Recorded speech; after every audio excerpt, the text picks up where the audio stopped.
Chapter 394. That guard didn't dare to look up at Rongjio, as he quickly continued speaking. The third prince entered the palace, and seemed to have an argument with the Empress. However, we didn't dare to barge in, so we waited outside. Not long after the third prince left, the Empress, Emperor Jiawen, looked at Rongjio coldly. Rongjio went to see the Empress today, and found the ink pearl. It's normal for him to fight with the Empress. But why would the Empress suddenly want to die? Could it really be related to Rongjio? Rongjio's heart sank. Emperor Jiawen is indeed suspecting me. That guard's words just now were too persuasive. He clearly did it on purpose. Rongjio boomed. Imperial Father, I can swear that this matter has nothing to do with me. Other than me, there's another person who went to the Empress's palace today. Emperor Jiawen immediately asked, who? Rongjio took a deep breath in. Situ Xingqian. Surprise flashed across Emperor Jiawen's eyes. Situ Xingqian? Why is she here? Emperor Jiawen immediately looked at that guard. Did Situ Xingqian go to the Empress's palace today? The guard shook his head. Nope. His expression was sincere, and he didn't look like he was lying. The uneasiness in Rongjio's heart intensified. He raised his voice, and his tone became much harsher as he shouted at that guard. Do you know that lying to His Majesty is a capital offense? The guard seemed to be startled and shrank back a little. I don't dare to lie to Your Majesty. Everything I said before is true. Rongjio felt suffocated. When he entered the Empress's palace, he didn't ask if anyone else came. Back then, he didn't discover Situ Xingqian in time. Now that the Empress is dead, Situ Xingqian must have left. If this guard insists, no, that group of guards all say the same thing, then I can't find any evidence to prove that Situ Xingqian was there. Suddenly he thought of something. Father, you can send someone to check the palace entrance records. Situ Xingqian must have come to the palace today. Emperor Jiawen looked at Eunuch Min. Immediately send someone to check. Yes. Then, Emperor Jiawen took a deep breath. Lock down the Empress's palace immediately. No one is allowed to come near except for me. Also seal off the news. If this gets out. He didn't finish his words, but the threat in his eyes was clear. Then, Emperor Jiawen turned around and planned to head to the Imperial Mausoleum. After taking 2 steps, his body swayed and he almost fell. Eunuch Min quickly caught her and couldn't help but say, Your Majesty, why don't you rest in the palace for a while? Your current body. Emperor Jiawen shook his head, clenched his teeth, and walked forward. What kind of place was the Imperial Mausoleum? That was the burial ground of country Yao Chen's ancestors. If something really happened that could not be salvaged, then he would become a sinner for all eternity. For so many years, the Imperial Mausoleum had never had any abnormalities. That was why the warning fireworks had frightened him so much. The death of the Empress was also a big deal, especially when there were still many unsolved mysteries. But that still couldn't be compared to the Imperial Mausoleum.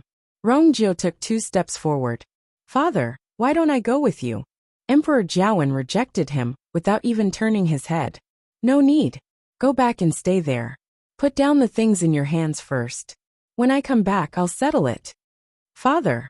Rongjio still wanted to defend himself, but Emperor Jiawen clearly didn't want to hear it. Eunuch Min shot Rongjio a look, telling him not to anger His Majesty at this time. Helpless, Rongjio could only stop in his tracks and watch as Emperor Jiawen's figure disappeared in front of him. He could still vaguely hear Emperor Jiawen and Eunuch Min's conversation. Have you informed Elder Yi? Don't worry, Your Majesty. Elder Yi has already received the news, and I believe he's already heading to the Imperial Mausoleum. With Elder Yi around, you don't have to be too worried. The voice gradually became softer until it couldn't be heard. Rongjio slowly clenched his fists in his sleeves as he turned to look at that guard. A murderous intent that was filled with a thick blood aura enveloped the guard. Third Prince, please calm down. That guard clearly sensed the danger as he immediately knelt down and begged for mercy. Calm down? Rongjio's lips curved up into a mocking smile. You framed me to this extent, and you still dare to ask I to calm down? Speak. Who told you to say this? That guard didn't admit it. Third Prince, I didn't lie, and I didn't frame you. You've really misunderstood. Misunderstood? Then, Situ Xingqian going to the Empress's palace today was also a misunderstanding? Seeing that Rongjio's aura was getting scarier, that guard guiltily shifted his gaze away and said very softly, "Third Prince, I've already said it several times. Your Highness, this humble one has already said it many times. Today, other than you, no one else has entered the Empress Palace. Why don't you believe me? His Majesty has already ordered for a thorough investigation. If you don't believe me, you can personally ask around and see if anyone in the palace saw eldest Princess Situ enter the palace today. Won't everything be clear then?" Hearing this, Rongjio suddenly reacted. No, since he dared to deny it in front of everyone, and even dared to take the initiative to ask someone to investigate, it must be because he made sufficient preparations. Or perhaps, the other party dug a hole for me to jump into. Rongjio's heart was filled with deep hatred and hatred. I didn't expect Situ Xingqian's methods to be so terrifying. Perhaps, even the Empress's death has something to do with her. Rongjio originally wanted to go to the Empress's palace to personally see what was going on, but Emperor Jiawen had already ordered him to go back, so he naturally couldn't do anything. He bent down, grabbed that guard's collar, and said word by word, "Today I'll pay you back. I will remember today's score." Princely Mansion. After Rongjio got rid of Jian Fengqi, he planned to quickly rush to the Imperial Mausoleum. Umo followed closely behind. Seeing that he was planning to leave like this, he finally couldn't help but ask, "Master, are you going to leave? Master, are you going just like this?" Rongjio paused. Since something happened in the Imperial Mausoleum, many people would definitely head there, especially Emperor Jiawen. If they saw that Prince Li, who should be resting in his residence, also appeared in the Imperial Mausoleum, I wonder how they would react. Rongjio closed his eyes. I was too anxious, so I actually forgot such a simple thing. Once he thought of you, or being in the Imperial Mausoleum, his heart seemed to be suspended in midair. He was filled with anxiety and torment, and he couldn't wait to run over immediately. He turned around and glanced at Umo. "Go and inform Yan Ge. He naturally knows what to do." "Yes, but, Master," your side. "I know what I'm doing." "I understand. Mobile users, please browse and read. A better reading experience comes from Love Network.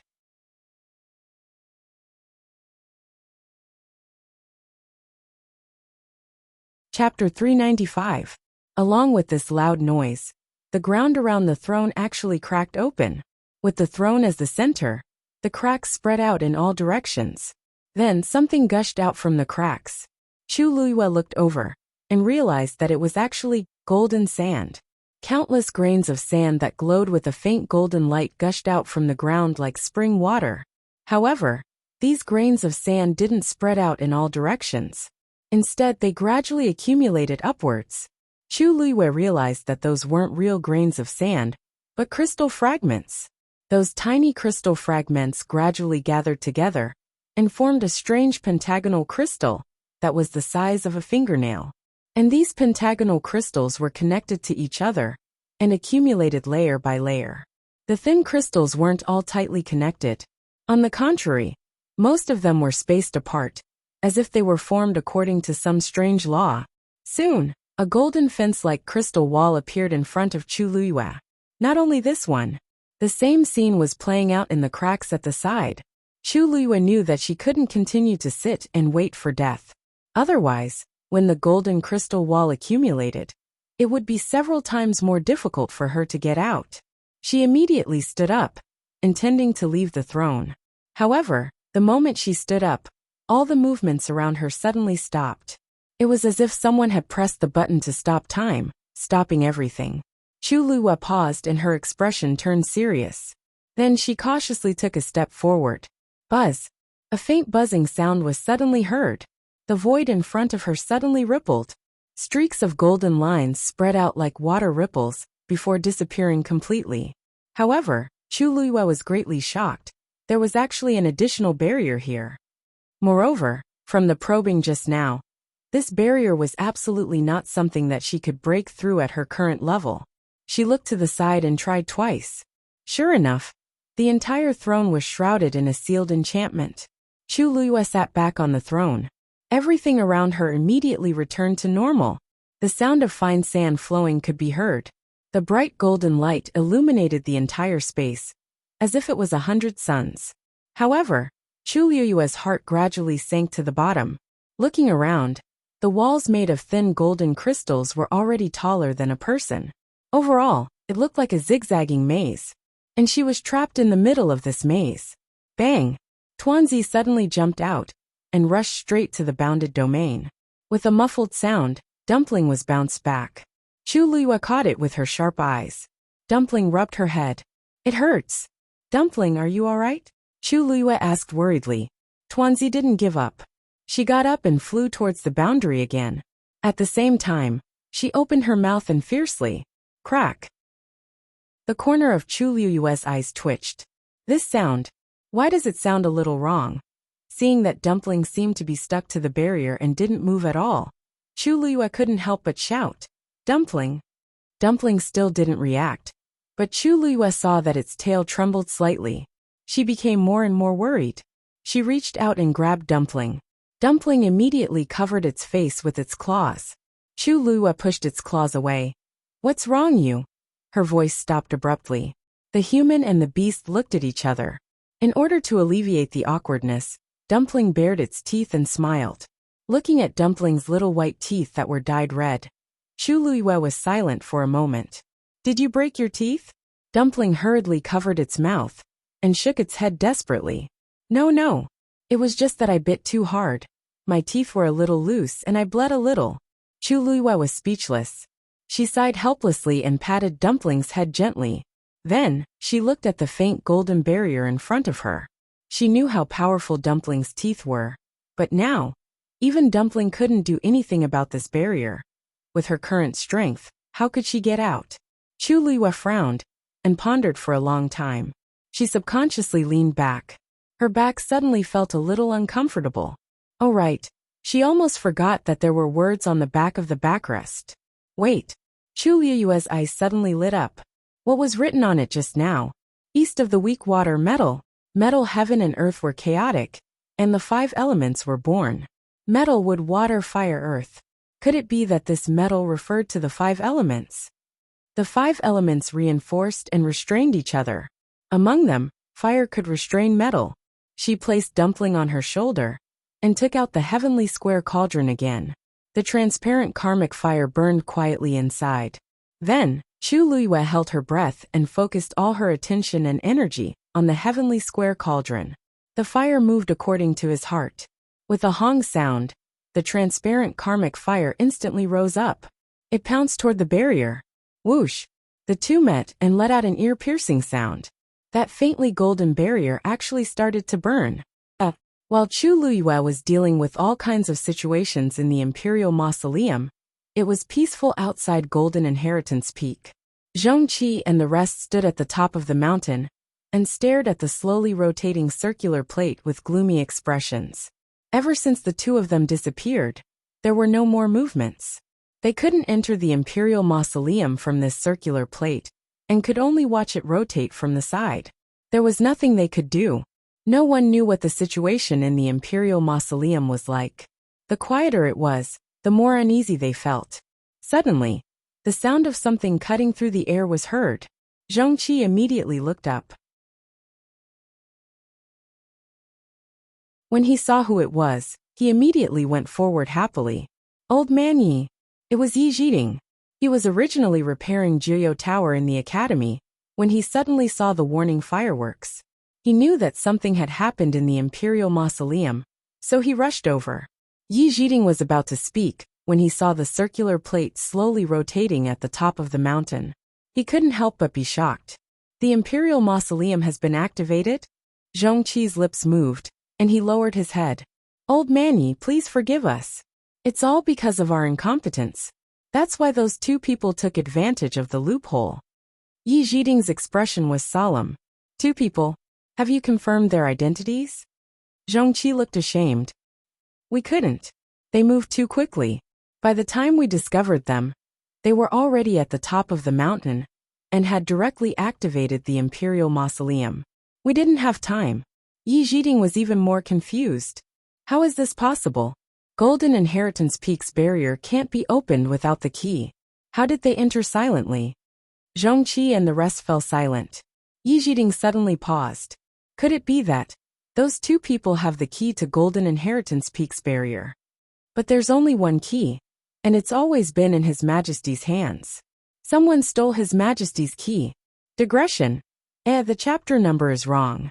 Mobile users, please browse and read. A better reading experience comes from AI. Net.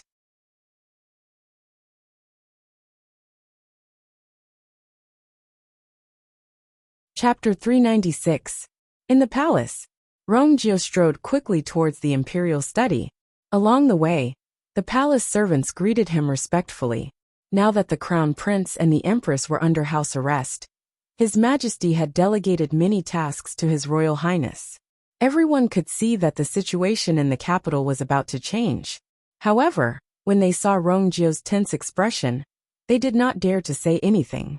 Rongjio walked quickly, his heart full of regret.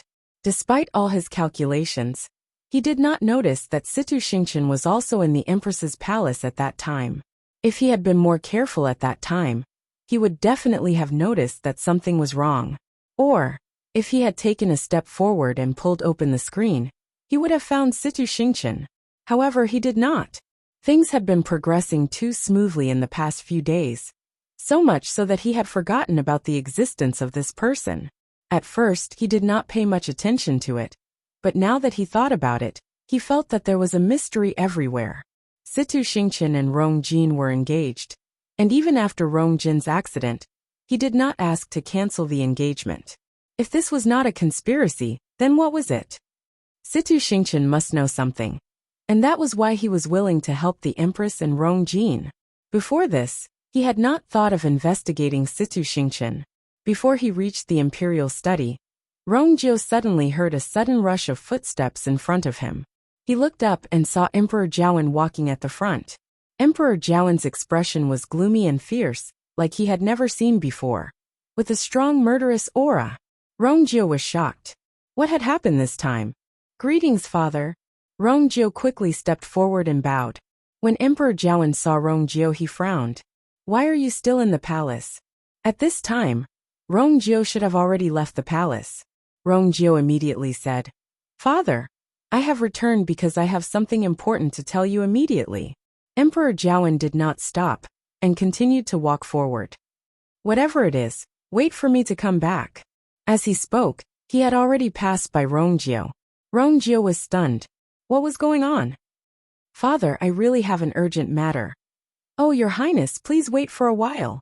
Eunuch Min walked to Rongjio and waved the horsetail whisk in his hand, trying to persuade her. Don't you see how anxious His Majesty is? Anyway, His Majesty is definitely not in the mood to listen to what you have to say. Please wait patiently for the time being. Rongjio asked suspiciously, Eunuch Min, please enlighten me. This father seems to be in a hurry. What is he going to do? You still don't know. Eunuch Min blurted out in shock. He quickly looked around, pointed to the sky, and said in a low voice, That's right. He lowered his voice and said, Didn't you see that movement just now?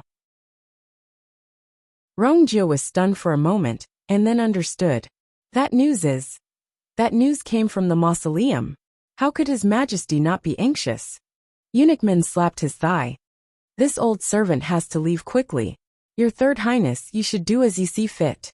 After that, Eunuch Min immediately chased after Emperor Jiawen. Rongjio stood on the spot, his heart pounding. After talking to Chu Xianmin, he was filled with shock, anger, and regret. He had returned to the palace before he could think of anything else. While walking on the road, he also noticed the huge firework. Of course, he knew that it was used to send a message, but because he was so focused on Situ Xingqian, he did not realize that it was a warning from the direction of the mausoleum. It meant that something had happened to the mausoleum. Although Rongjio was not in the capital, he knew that the gold pillar peak, where the mausoleum was located, had always been heavily guarded. Now that this news had come, it must be a big problem. It would be strange if Emperor Jiawen was not anxious. Just as Rongjio was pondering whether he should go back to the Empress Palace to check if Situ Xingqian had been there, Emperor Jiawen, who had just left, was intercepted again.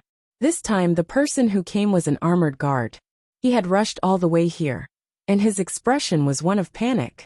He directly knelt in front of Emperor Jiawen and cried out in panic. "Your Majesty, bad news."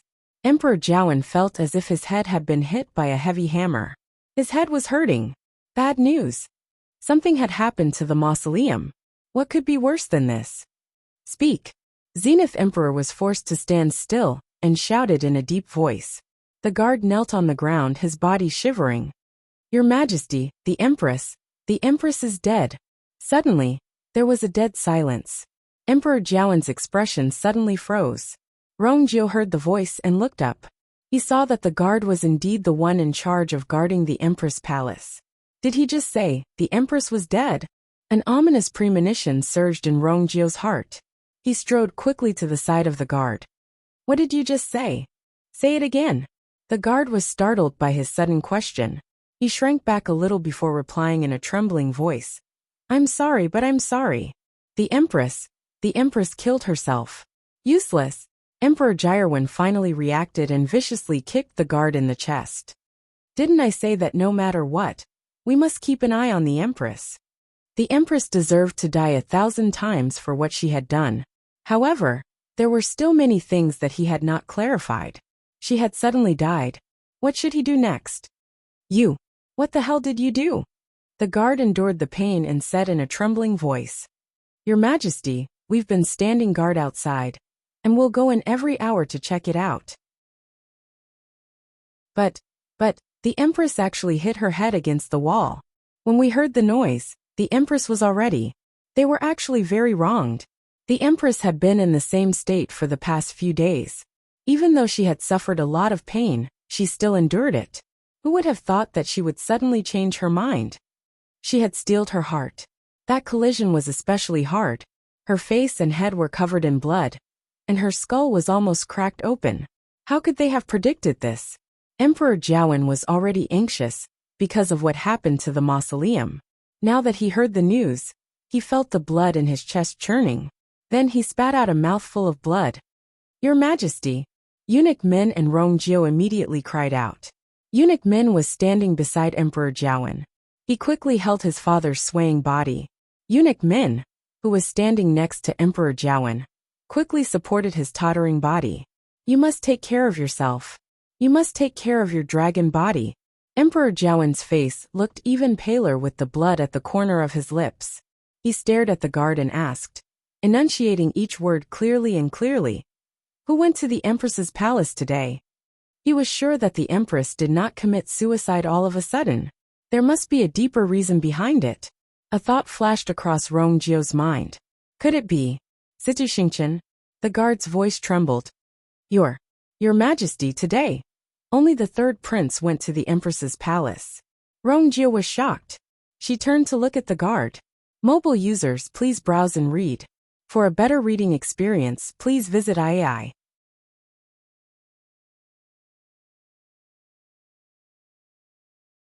Chapter 397. Shoo. The clear and distant cry of a crane was suddenly heard from afar.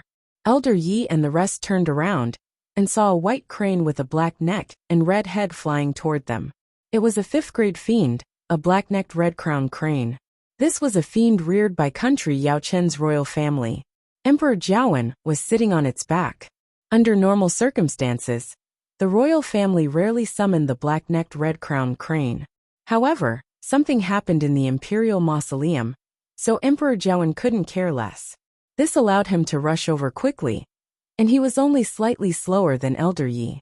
Emperor Jiawen already had a few guesses along the way, but his heart still sank when he saw a few figures standing at the top of Golden Inheritance Peak.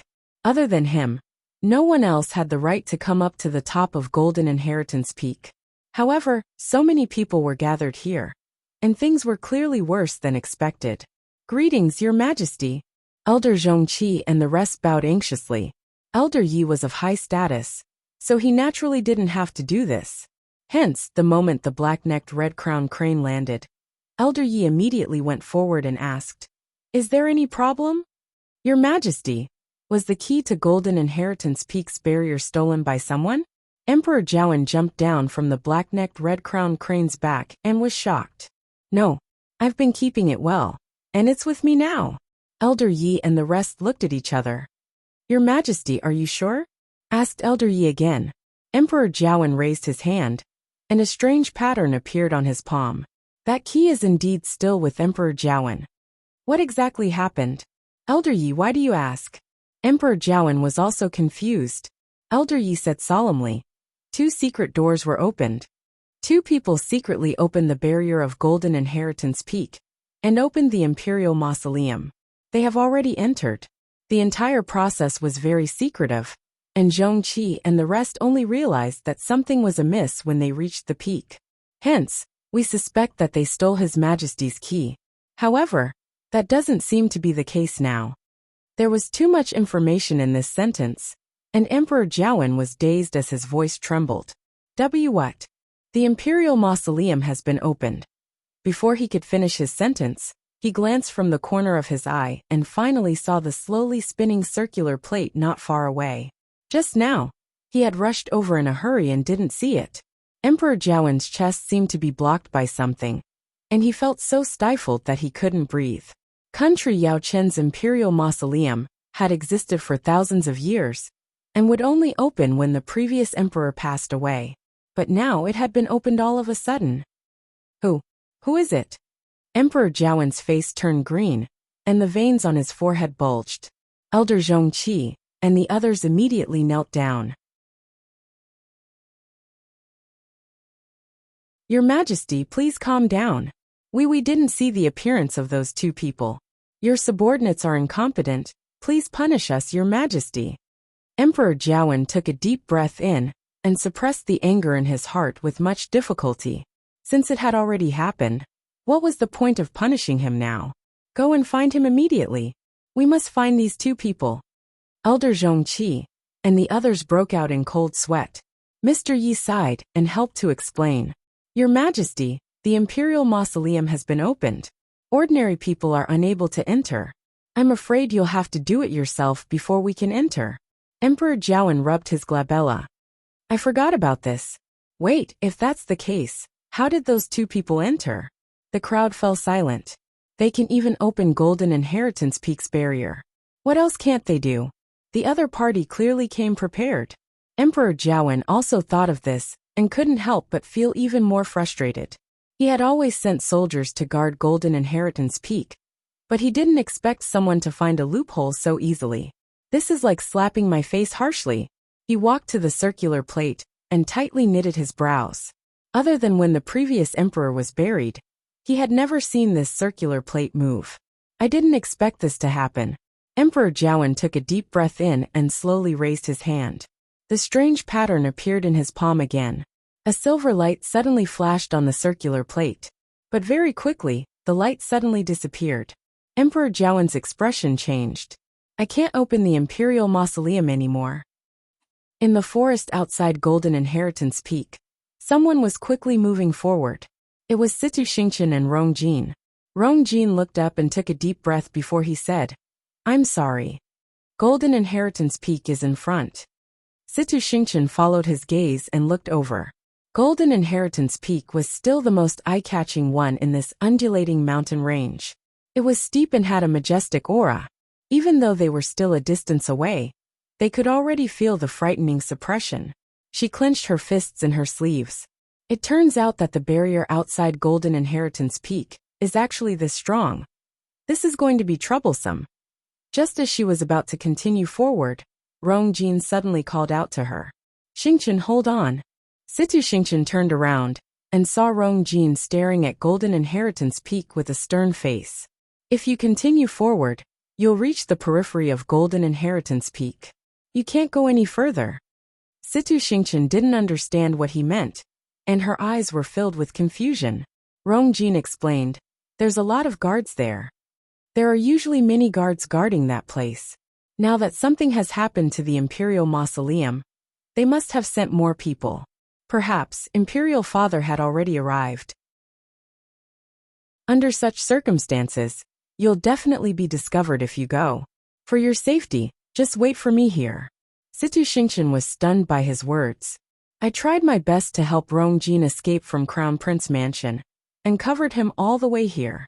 In the end, he actually wants me to stop here and wait for him? How can this be? Situ Xingchen forced a smile. Your Highness, don't worry. I won't cause you any trouble. The situation in front is unknown, and it might be dangerous for you to go alone. I'll go with you. Rongjin looked hesitant. Situ Xingchen teased him softly. Your Highness, are you worried that I'll harm you when we reach there? Of course not. Rongjin immediately retorted, but his gaze wavered as if he was guilty. I am just worried that we'll cause unnecessary trouble if we go together. After all, I'm still the Crown Prince. It's normal for me to come here when something happened to the Imperial Mausoleum. But you, Xingchen, we haven't gotten married yet.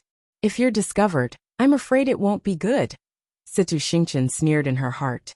Rongjin's words are so dignified. He couldn't have forgotten that he was still under house arrest in the Crown Prince's residence, right? If he's discovered, he won't be any better than me. I just want to go there alone. Rongjin felt that Situ Xingchen's gaze seemed to see through everything, which made him uncomfortable. But the next moment Situ Xingchen still said, Then, I'll wait here for you, Your Highness. Rongjin looked up and saw that Situ Xingchen still had a light smile on her face, as if she didn't notice anything. He heaved a sigh of relief and smiled. I'll be back soon. Then he left in big strides. Situ Xingchen looked at his back view and chuckled softly.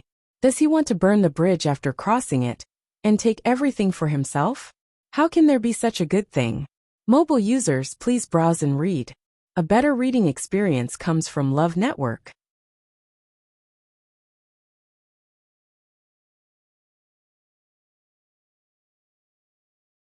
Chapter 398. You can come out, he's already left, said Situ Xingchen softly. Not far behind her, a ripple appeared in the air, and an elder walked out. It was Elder Lian Ning. I really don't know how Rongjin managed to sit on the Crown Prince's seat for so many years. Elder Lian Ning's tone was sarcastic. Does he really think that he can enter the Imperial Mausoleum with his own abilities and get what he wants? After all, he's Heaven's chosen son, so he must be different from others, said Situ Xingchen lightly. Elder Lian Ning glanced at her and smiled. It seems like you don't think much of Rongjin's identity, Your Highness. Of course not. I just don't think much of Rongjin. So what if he's Heaven's chosen son? Rongjin might not have the luck to succeed. Elder Lian Ning turned around and looked in the direction that Rongjin disappeared in, as he said in deep thought. You're right. I really don't know how someone like Rongjin is Heaven's chosen son. Situ Xingchen's lips curved up coldly. If she didn't personally hear the Empress's words, and see the scene in Heptagon Alley, she wouldn't believe it either. Even though Rongjin is useless, am I not already here? Situ Xingchen lifted the strands of hair by her ear, and coldness flashed across her watery eyes. With my help, he naturally doesn't have to worry. Elder Lian Ning bowed. Your Highness, what do you plan to do now? Do you want to stay here and watch, or go to the Imperial Mausoleum? Said Situ Xingchen. Elder Lian Ning nodded.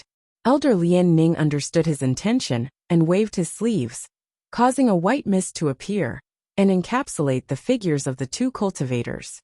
The next moment, the duo's figures disappeared from the spot. On the other side, Rongjin had already walked toward Golden Inheritance Peak alone. When he got closer, he quickly realized that the guards here were stricter than usual. I wonder what happened in the Imperial Mausoleum. Rongjin carefully walked forward as he thought to himself. The surroundings were silent, and the further he walked, the clearer he could hear his own heartbeat. Situ Xingchen's words kept replaying in his mind. In the Imperial Tomb, there is a supreme treasure that has been passed down for thousands of years.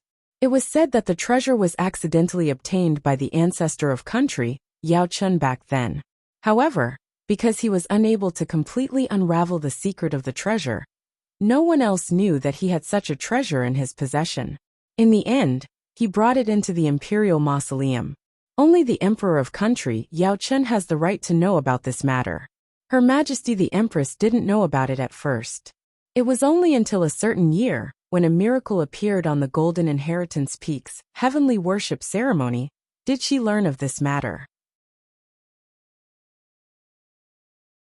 Furthermore, she confirmed that Your Highness the Crown Prince is the chosen one, and that you are destined to enter the Imperial Mausoleum one day, obtain that treasure, and become its new owner. Once you obtain that treasure and decipher its secrets, you will be able to obtain heaven-defying powers. Rongjin swallowed his saliva and looked at Golden Inheritance Peak with unconcealed desire and excitement. The ability to reach the heavens. Just these 4 words were enough to excite anyone. Even though it had been a while since he heard this, Rongjin still couldn't suppress his elation every time he thought about it. He had lived for more than 20 years, but he never knew that he had such a great opportunity. Mother is too much. She actually hid it from me for so long. If I knew about this earlier, I would have come long ago. Previously, he had suffered consecutive blows, and he almost thought that he had no hope of turning things around. Who would have thought that he had such a trump card? Thinking of this, Rongjin actually felt dissatisfied with the Empress. Since I'm the chosen one, why didn't Mother tell me earlier? Why did she have to wait until today to tell me when I'm in such a desperate situation? Coincidentally, something happened to the Imperial Mausoleum, so it was even more inconvenient for me to enter the Imperial Mausoleum silently. Go over there and take a look. The rest of you follow me. Suddenly, a group of people walked over. Rongjin immediately hid his figure carefully, and he even hid his aura. At this point, a crane's cry came from the sky. Rongjin knitted his brows. Father is already here? This is even more troublesome. If Situ Xingqian came with me, she might have been able to lure these people away. However, this was just a thought. If he did it again, he would still leave Situ Xingqian there. He had always been suspicious, and the matters involved were so important. No matter what, he wouldn't be at ease with her following him. After waiting at the same spot for a while, and confirming that the patrolling guards had left, he then carefully moved forward. Just like this, even though it was a dangerous journey, Rongjin still successfully reached the foot of Golden Inheritance Peak. Looking at the barrier in front of him, and feeling the strong suppression, Rongjin's mouth turned dry, and he couldn't help but nervously lick his lips. Then he took out a box and softly muttered, "Mother, I'm sorry. Mother, you must help me this time." After saying that, he carefully opened the box. An engraved jade seal lay quietly inside. He picked up the item and slowly injected a stream of force into it. Stars gradually lit up on the seal. In the end, it formed a strange pattern. If Emperor Jiawen was here, he would know that the pattern on it was exactly the same as the key to Golden Inheritance Peak's barrier in his hands. This was the only thing in the box that the Empress carefully hid. She had painstakingly copied this from Emperor Jiawen secretly, and found someone to carve it for her in private. She hid it for so many years just for this day. Buzz! Ripples suddenly appeared on the barrier. Then an entrance appeared in front of Rongjin. His heart crazily beat, and it was about to jump out of his mouth. Then his figure flashed, and he entered the barrier. He didn't see that the barrier didn't close immediately after he entered. Instead, a strange pattern appeared on it. It was as if a gust of wind passed by.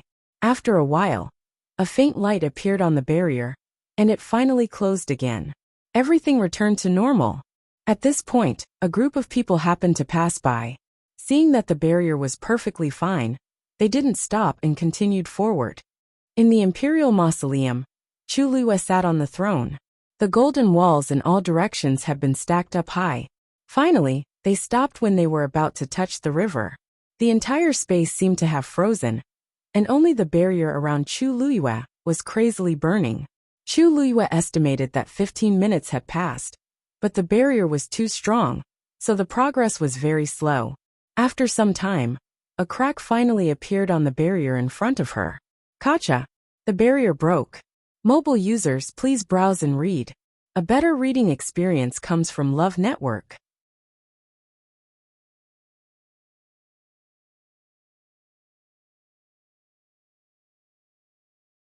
Chapter 399. After making the first breakthrough, the rest of the matters progressed much more smoothly. The surrounding barrier that was suffused with a faint golden color was like ice. Under the burning of the transparent hellfire, it quickly melted. A flame fell and instantly ignited the golden barrier. Whoosh! With a crackling sound, the transparent flame instantly spread out along the ground. In an instant, the entire golden barrier was enveloped by the transparent flame. Chu Luyue could clearly see that the countless pentagonal crystals accumulated on the barrier were gradually scattering into sand. Gradually, the same thing happened to the other golden barriers. Chu Luyue was almost as if she was surrounded by endless hellfire. Fortunately, perhaps because the heavenly square cauldron had already recognized her as its master, she did not feel any burning sensation. On the other hand, Dumpling could not take it anymore and hid back again. When the first golden barrier completely disappeared and turned into scattered sand again, Chu Luyue suddenly felt a strange force flowing into her body along the transparent hellfire. She blinked her eyes in surprise. The golden crystal contains abundant energy. When you use the hellfire to burn it, it is almost equivalent to extracting all the energy from it. The legendary three-eyed eagle suddenly spoke, its tone as cold as ever. But if one listened carefully, one could feel a slight fluctuation of unfairness. It had only followed Chu Luyue for a short period of time, but it had already seen with its own eyes that she had encountered so many opportunities. It was not an exaggeration to say that such luck was heaven-defying. Even it could not help but feel waves of emotions. It had lived for so long, but it had never seen anyone with better luck than Chu Luyue. Most people felt that cultivation depended on talent first and hard work second. But in reality, the most important thing was luck. Chu Luyue, on the other hand, had all three of these qualities. Now it seemed to understand why the heavenly square cauldron was willing to recognize Chu Luyue as its master. It even began to feel that Chu Luyue's promise to help it recover its physical body was not as ridiculous as it seemed at the beginning. If it continued to develop like this, Chu Luyue might really become one of the people standing at the peak in the future. Chu Luyue did not know that the legendary three-eyed eagle had thought so much in this short period of time. After a while, she asked with uncertainty, "You mean, I am also cultivating like this?" The legendary three-eyed eagle sneered. "When you cultivate, are you so efficient?" Chu Luyue, was it praising her luck or saying that her cultivation was slow? But this was not important. What was important was that there were hundreds of golden barriers here. If she burned all of these, wouldn't her strength increase greatly? Ever since she entered the mausoleum, she had been tense. Chu Luyue clenched her fists and felt the rich force flowing in her body. She couldn't help but smile. Who would have thought that he would stumble upon such a good thing? If she could absorb all these powers, she would definitely. In that case, she should be grateful of the Hellfirite. Where is he? Chu Luyue's expression turned serious. The two of them fell from the round plate together. But she did not see Mu Qinghe's figure until now. Could he be in trouble now? This thought flashed through Chu Luyue's mind, but she quickly threw it to the back of her mind. Even if Mu Qinghe was in trouble, it was not her place to worry. With his strength, it should be more than enough to deal with the troubles in the mausoleum. Chu Luyue shook her head and threw these distracting thoughts away. She sat cross-legged on the throne, held her breath, and began to cultivate. She closed her eyes and placed her hands on her knees. The heavenly square cauldron returned to her dantian. With a thought, she suddenly raised her hand. A transparent karmic fire flew out. Vigorous power surged from the surroundings and entered Chu Luyue's body. Her entire body felt as if it was soaking in a hot spring, warm and comfortable. The power flowed through her limbs and bones into her dantian, and finally gathered in the water droplet. It looked like a small droplet, but it was like a black hole, silently swallowing all the power that flowed in. Gradually, a pattern appeared on the water droplet. Chu Luyue's heart skipped a beat, and she increased her power. On one hand, she urged the karmic fire to burn, and on the other hand, she absorbed the power contained in it. She did not know if it was an illusion, but she vaguely felt that the karmic fire in the heavenly square cauldron seemed to be burning more vigorously than before. This feeling was very subtle, but soon, Chu Luyue confirmed her thoughts. The heavenly square cauldron had indeed absorbed the power in the golden fortress. Its overall aura was clearly stronger than before. Even the legendary three-eyed eagle was shocked. How could this be? the heavenly square cauldron is actually absorbing the power here. Chu Luyue did not know, but it knew. The heavenly square cauldron was a supreme sacred object, and it would not touch ordinary heaven and earth force at all. Therefore, although it had been suppressed for 1,000 years, and had been severely damaged, the heavenly square cauldron had never moved. Except for one kind of power. But, how could there be one here? Chu Luyue did not know what the legendary three-eyed eagle was thinking, and she thought it was just surprised by this scene. There was a strange connection between her and the heavenly square cauldron. So she knew very well that the heavenly square cauldron looked intact, but in reality, it was not. Now it seemed to be repairing itself on its own accord. This was naturally a good thing for Chu Luyue. After confirming this, Chu Luyue quickly withdrew her thoughts and continued to concentrate on her cultivation. The surrounding golden fortress was constantly melting under the burning of the transparent karmic fire. Piles of scattered golden sand appeared on the ground. The aura on Chu Luyue's body was also constantly strengthening. After an unknown period of time, Chu Luyue suddenly felt as if she had touched an invisible barrier. Her heart skipped a beat. That was the sign of breaking through to a stage 3 warrior. At this moment, a second pattern appeared on the water droplet in her dantian. The more it was like this, the calmer Chu Luyue became. She methodically continued to absorb the power. She knew that she was not the same as ordinary cultivators. With the suppression of the water droplet, it would be more difficult for her to break through to a stage 3 warrior than others. But gradually, Chu Luyue discovered another problem. The yuan meridian in her body seemed to be unable to withstand the impact of so much power, and began to ache faintly. At first, it was only a slight tingling, but it quickly developed into an intense pain all over her body. That frightening power continuously washed over her yuan meridian, almost tearing it apart. Chu Luyue tried to reduce the influx of power, but to her horror, she found that she could not stop it at all. Mobile users, please browse for a better reading experience from Love Network.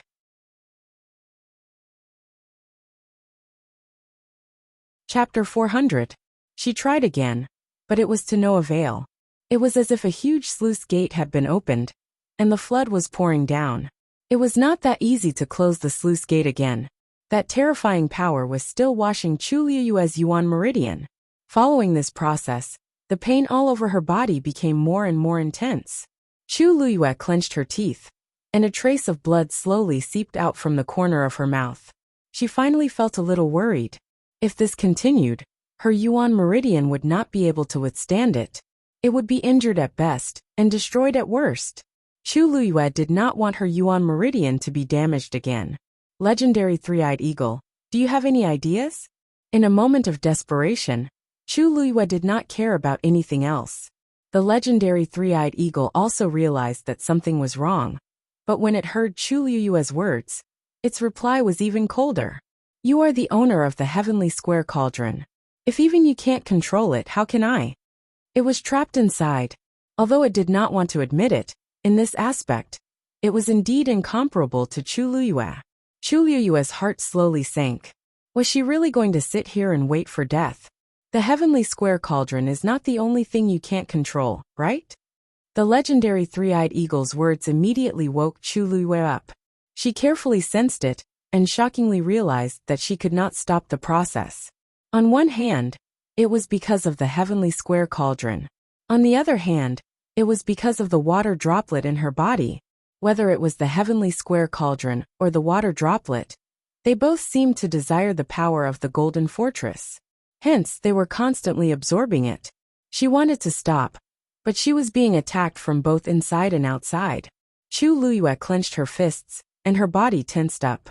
This was not the first time she could not control the water droplet. No, it should be said that from the beginning until now, she had never been able to take the initiative. She finally could not hold it in anymore.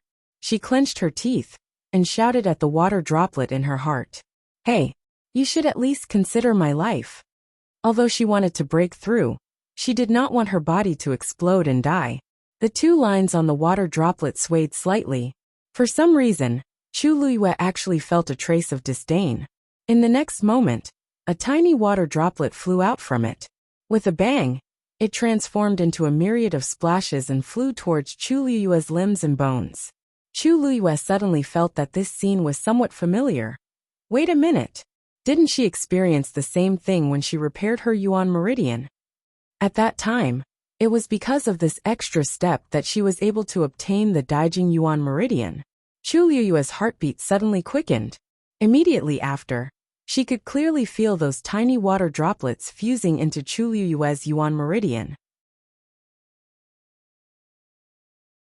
Faint starlight appeared clearly. As expected, the pain in that area instantly disappeared. Chu Liyue subconsciously held his breath. This water droplet was indeed able to temper the Yuan meridian. Very quickly, the Yuan meridian in her entire body had been thoroughly nourished. It became even more lustrous and tough. The pain from before had completely disappeared, and the energy from the outside had begun to surge into Chu Liyue's body at an even faster speed. Chu Liyue felt the Yuan meridian in her body, and her heart was beating wildly. In fact, the Daijing Yuan meridian was also divided into 3 grades: upper, middle, and lower. Although she also had the Daijing Yuan meridian before, it could only be considered as lower, and barely reached the threshold of the Daijing Yuan meridian. But now, she could clearly feel that her Yuan meridian had become stronger than before. If she continued to temper it, perhaps she would one day possess the Tianjin Yuan meridian again.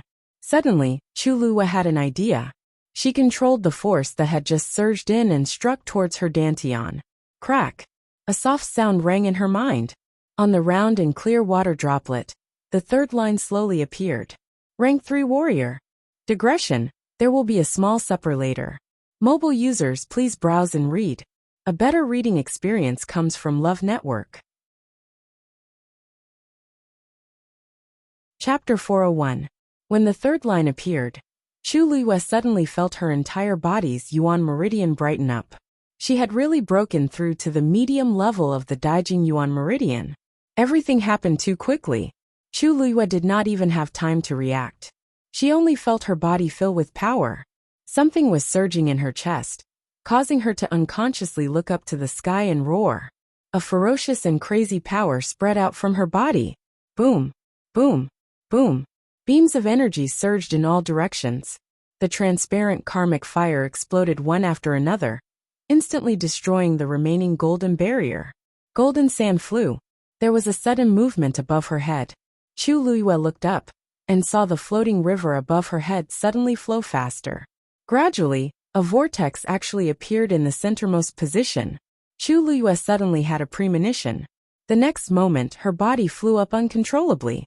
She disappeared into the whirlpool. After Chu Liyue's figure completely disappeared, the entire space fell silent again. Moments later, the golden sand on the ground began to slide back along the cracks. The lonely throne suddenly shattered. It turned into countless fragments and was completely annihilated. On the other side, although Chu Liyue was forced into the whirlpool, she did not feel any discomfort. The water flow was slow and gentle, as if it did not have any offensive power. However, the heavy power contained in it made Chu Liyue not dare to let down her guard. She looked around and realized that she was in the middle of the river. However, there seemed to be a transparent barrier around her that blocked everything. After looking for a while, she only had one word in her heart to describe the current scene: dazzling. At this moment, she could clearly see that the bright silver spots in the river were actually pentagonal sequins. They mixed together and emitted a dazzling light. They reflected on each other, making the entire river appear incomparably brilliant, like the Milky Way in the dark night. Chu Liyue felt that she was being swept forward by the water flow, but she did not know where she was going. She curiously moved closer and looked at the sequins. Suddenly, her gaze focused as if she saw a scene flash past one of the sequins. However, the sequins quickly floated away, and Chu Liyue could not see it clearly. Her heart skipped a beat as she looked at the other sequins. After a while, she saw a figure appear on one of the sequins. Unfortunately, the sequins seemed to be covered by a layer of gauze, and the figure's appearance could not be seen clearly. Chu Liyue stared at it for a while, but still could not see it clearly. She suddenly recalled the previous scene. When the man in the black robe appeared and told her to look up, she saw that strange yet familiar scene. Could it be related to these things? Just as Chu Luiyue was thinking about this, her eyes lit up. A surge of power came from behind her and lifted her up. Her body finally jumped out of the river. He landed on a piece of land. When she stabilized herself, she was shocked. This was actually a lake. The water was clear and calm. The water at the edge of the lake in front of her. There was a huge golden dragon's head. At this moment, silver river water flowed out of it quietly and poured into the lake. She seemed to have come in from there just now. Chu Luiyue looked back and her pupils constricted. At this moment, she was actually standing on a square platform built in the middle of the lake. Mobile users, please browse for a better reading experience from Love Network.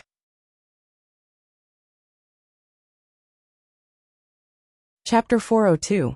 This platform was made of black jade. Chu Luiyue lowered her head and could see her reflection clearly.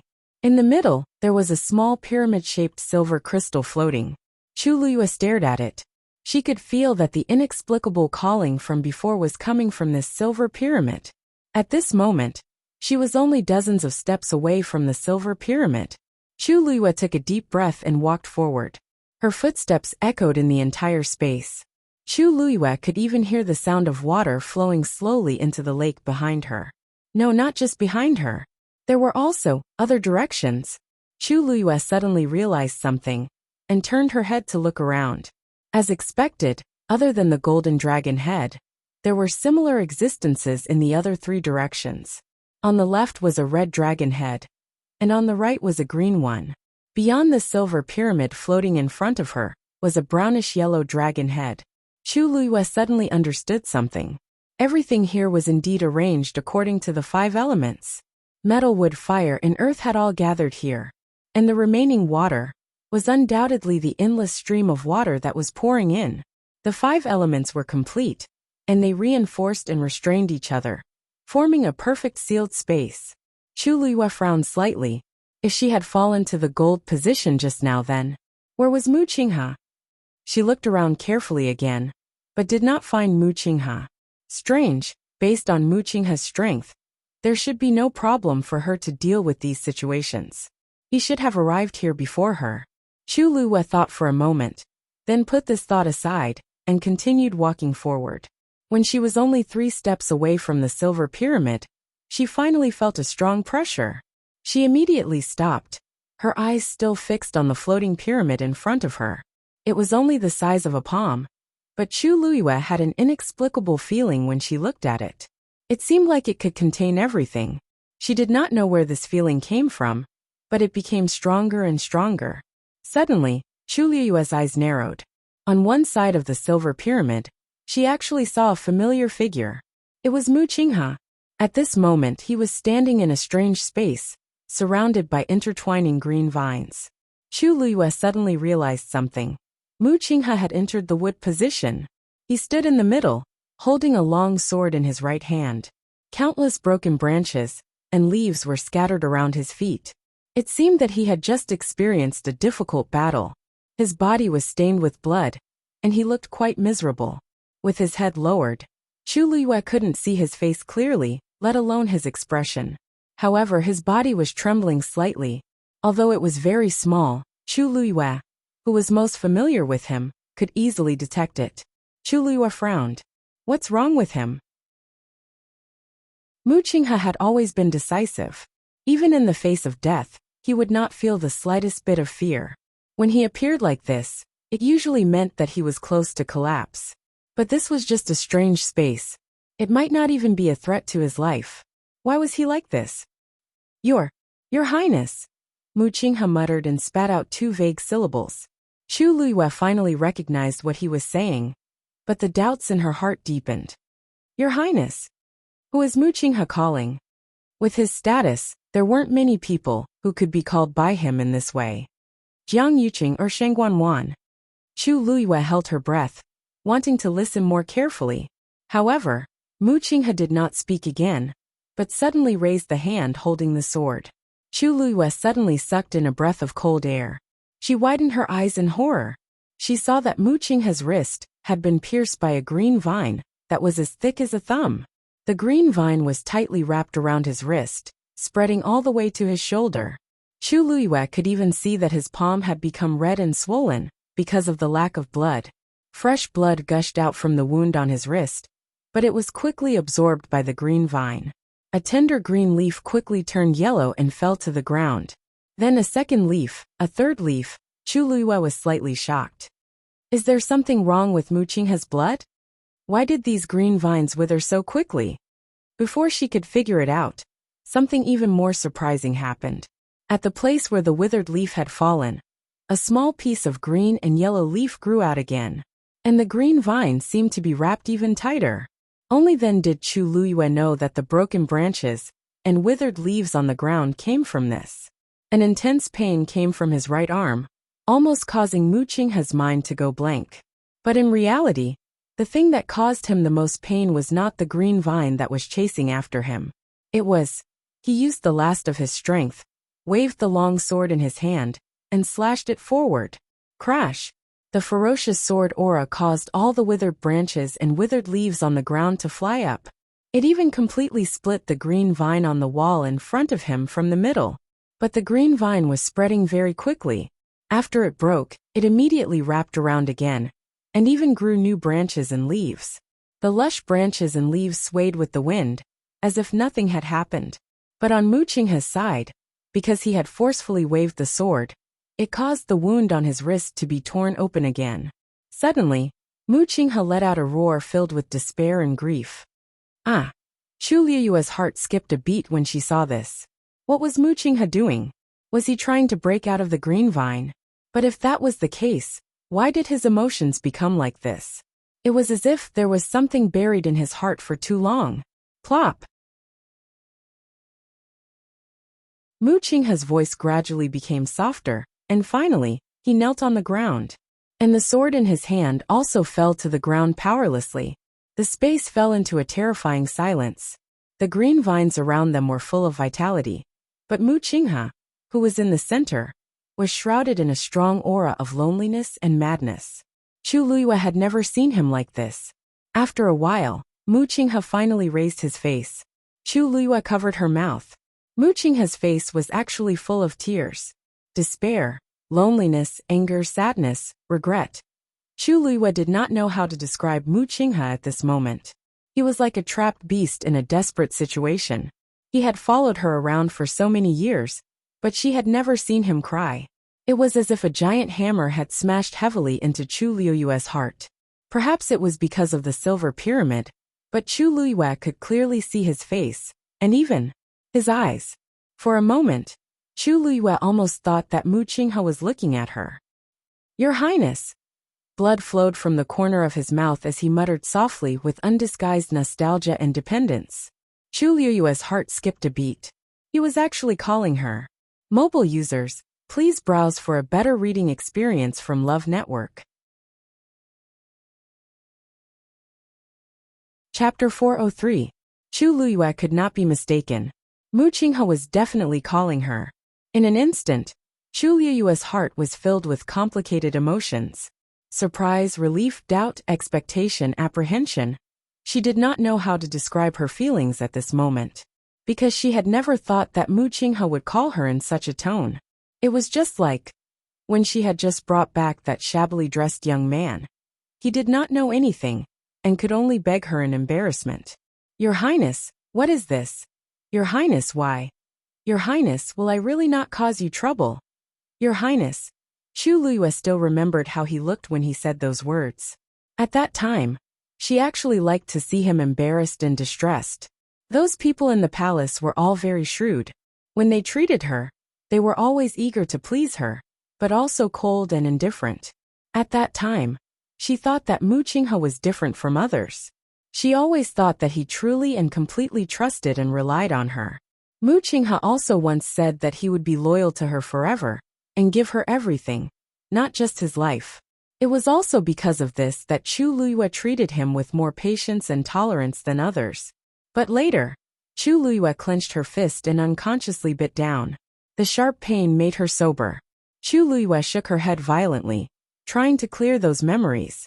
However, the more she tried to clear them, the clearer the images in her mind. Compared to Mu Qinghe's tear-stained and sorrowful face, Chu Liyue only felt that it was extremely ironic.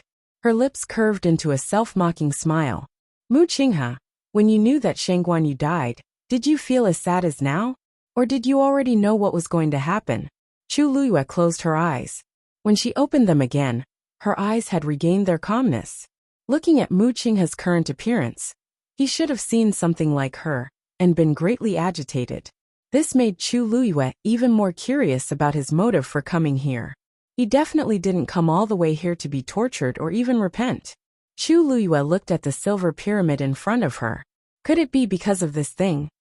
What Chu Liyue didn't know was that when she left the previous space, and stood in the middle of the lake, a quarter of the slowly spinning circular plate on Golden Inheritance Peak suddenly lit up. When Emperor Jiawen, who was thinking of ways to enter but still couldn't figure out what was going on, saw this scene, his eyebrows harshly twitched. It was already shameful enough to be rejected by his ancestors' mausoleum. Now, he had to watch someone else enter and break through one of the checkpoints. How could he accept this? Besides others, he clearly knew the Imperial Mausoleum's secret. Once the plate lit up completely, the Imperial Tomb. Thinking of this, a few more wrinkles appeared on Emperor Jiawen's brows. Sensing his aura, Elder Zhongqi and the rest trembled in fear and didn't dare to make a sound. Elder Yi stood at the side and saw this scene, and his gaze changed. Your Majesty, we can't wait any longer. We must immediately think of a way to enter. If not, of course I know, but I tried many times just now, and I couldn't enter. Emperor Jiawen was frustrated, and he almost couldn't control his tone when facing Elder Yi.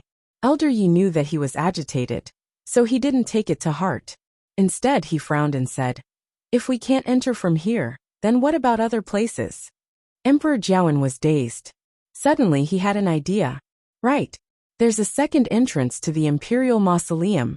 The Imperial Mausoleum has existed for thousands of years, and it usually won't open. But as time passes, it needs to be repaired occasionally. Hence, the Imperial Mausoleum has a small entrance that's specially for people to enter and exit. Even though there's a chance to enter from there, how can I care so much now? Emperor Jiawen immediately said, "Elder Yi, please come with me." Now that the Imperial Mausoleum has been broken into, and the other party's abilities are unpredictable, I feel more at ease with Elder Yi accompanying me. Elder Zhongqi was about to ask to go together when Emperor Jiawen coldly and quickly ordered, "You guys continue to guard here. If there are any abnormalities, immediately inform me. If those two people come out from here, you have to catch them no matter what."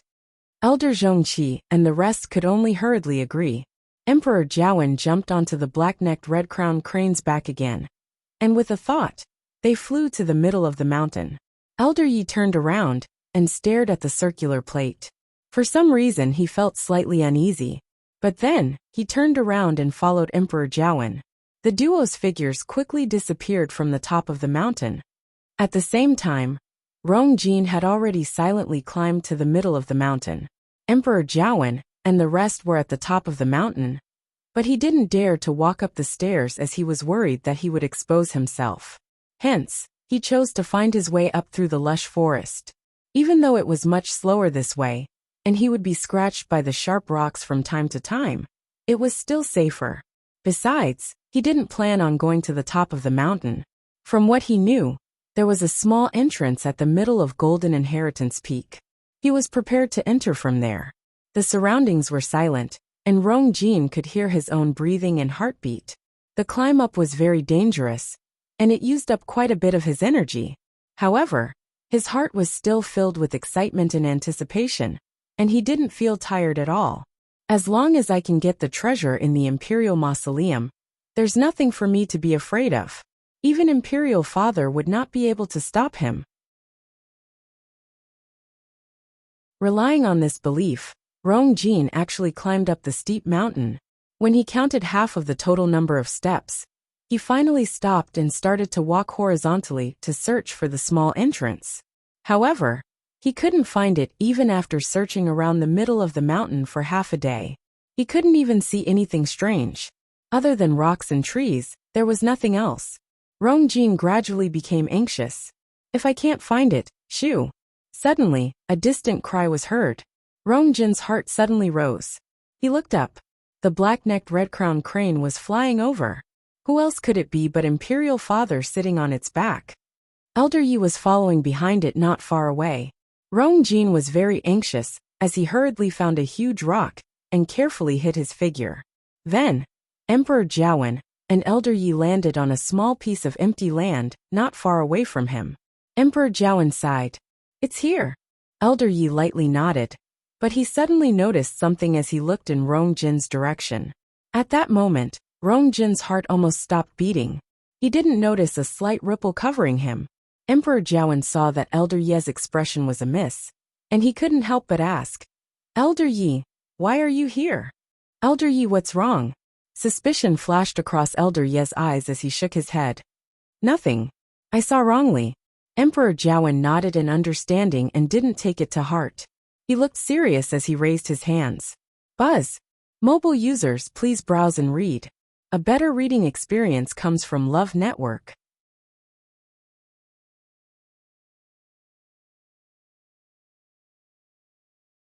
Chapter 404. The fallen leaves on the ground in front of Emperor Jiawen suddenly flew up. A circular plate that was much smaller than the one at the top of the mountain appeared in front of them. Not only was it smaller, but the patterns on it were also much simpler. A strange pattern appeared in Emperor Jiawen's palm, and it slowly landed on the circular plate. Following the slight buzzing sound, the circular plate finally started to turn slowly. Emperor Jiawen was elated. It's open. Elder Yi also heaved a sigh of relief.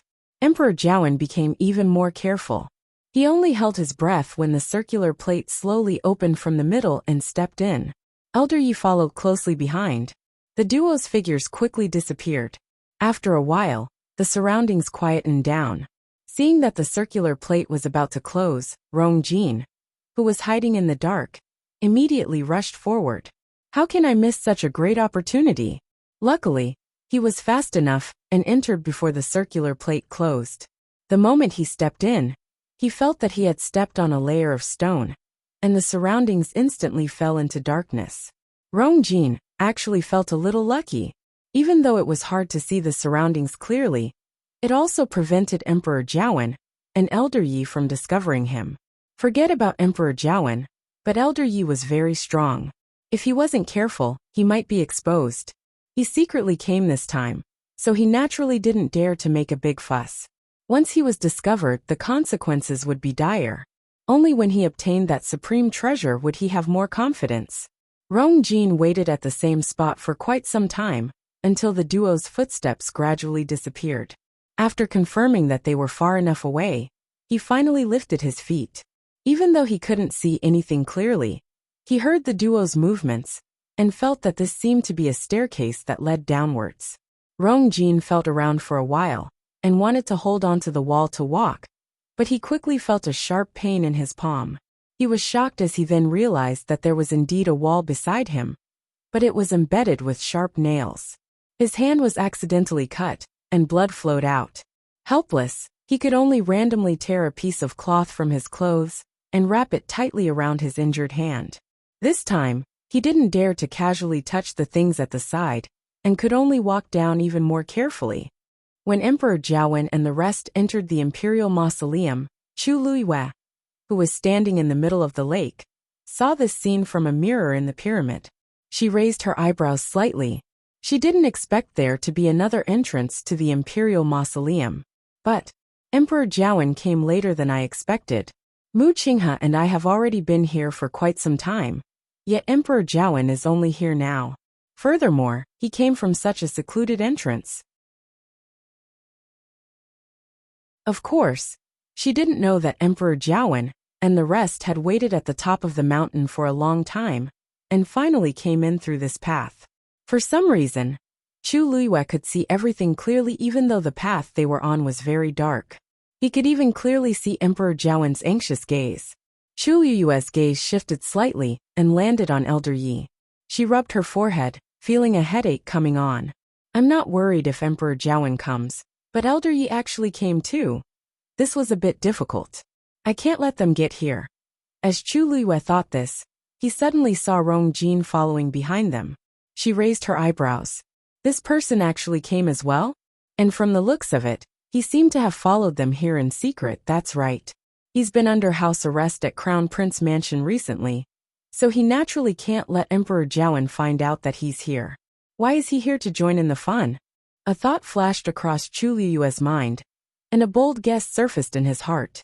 Could it be that his secret has something to do with the Imperial Mausoleum? Previously, Rong Jin said that Rong Jin was heaven's chosen son. Hence, the Empress placed a lot of importance on him, and placed all her efforts on him. She also had high hopes for him. When Chu Luiyue first heard this, he didn't think much of it until he saw everything in Heptagon Alley. The Empress clearly cared more about Rong Jin's heaven's chosen son identity than he imagined. She also made a lot of preparations for this, and didn't even hesitate to use cruel and ruthless methods, just to help Rong Jin raise his cultivation level. It was a pity that they were discovered before the time was ripe. Now that Rong Jin didn't care about the danger and came here, this was the only reason that could explain it. Chu Luiyue unintentionally sized up Rong Jin. This noble crown prince had clearly suffered a lot on the way here, and he looked very disheveled. Suddenly, Chu Luiyue focused his gaze and looked at the two figures behind Rong Jin. He actually didn't come alone. Very quickly, Chu Luiyue clearly saw the duo's appearance. The person in front was Situ Xingchen. Behind her was an elder in a black robe. As he was wearing a hood, only half of his face could be seen. He seemed to be an elder. Chu Luiyue had never seen this person before. But on the surface, this elder was clearly Situ Xingchen's subordinate. Chu Luiyue stared at him for a while, and quickly realized that Rong Jin didn't seem to know of the duo's existence behind him. Situ Xingchen and the other person also followed behind very carefully. Their every word and action was clearly to avoid being discovered by Rong Jin. They secretly followed Rong Jin in? This is interesting. Chu Luiyue couldn't help but curve his lips into a smile. Emperor Jiawen and Elder Yi were in front. Rong Jin was in the middle, and Situ Xingchen and the elder were behind. They actually came in one after another. I really don't know what kind of expression they would have if they saw me standing here. Ka. A faint sound suddenly came from the top of the silver pyramid. Chu Luiyue's heart tightened, and he immediately looked over. But he didn't find anything amiss. The small pyramid was still quietly floating in midair, as if the sound was just Chu Luiyue's hallucination. She knitted her brows. I shouldn't have heard this sound for no reason. But after waiting for a while, there was no other sound. Chu Luiyue could only temporarily put it aside and look at Mu Qinghe again. What she saw immediately made her heart beat wildly. She saw the kneeling Mu Qinghe actually raise the longsword in his hands again. However, this time, the tip of his sword was aimed at his neck. Mu Qinghe actually wants to commit suicide. Chu Luiyue shouted without thinking. Stop! Mu Qinghe seemed to have heard it as his actions suddenly paused, and disbelief gradually appeared in his eyes. That voice just now, even though it was blurry, the tone was very similar to that person's. He immediately looked around, but other than the tightly wrapped vines, there was nothing else. Mu Qinghe bitterly laughed, and the long sword in his hands fell to the ground. If she was still around and knew that I didn't die on the battlefield and chose to commit suicide instead, she'd probably be very disappointed, right? Even he himself did not expect that he would be trapped here, and even had thoughts of suicide. But it's really too painful. I admit that I'm scared. Every day, every moment, I'm going through that terrifying torture, and I'm better off dead than alive. He wanted to pick up the sword again, but he realized that his entire body was trembling violently. Even if it's a hallucination, it seems like I can't go against her orders. After a long while, he closed his eyes, and tears fell from the corner of his eyes as he softly muttered, Your Highness, is this the punishment you're giving me? Mobile users, please browse for a better reading experience from the Love Network.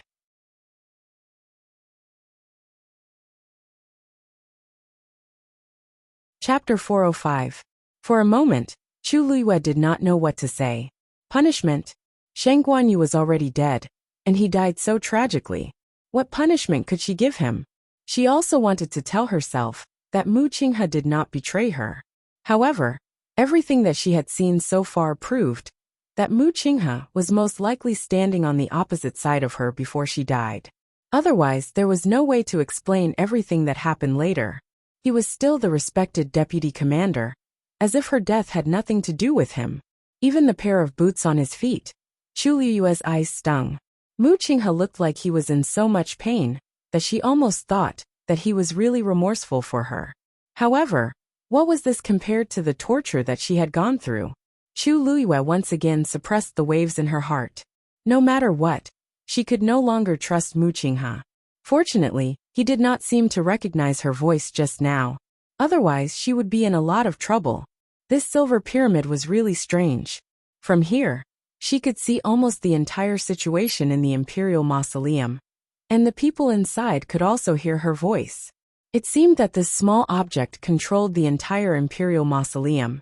An impulse surged in Chu Liyue's heart again, as she raised her hand toward the pyramid. Crack! Before her hand touched it, she heard another strange sound. Chu Liyue paused. This time, she heard it clearly. It was indeed the sound coming from the pyramid.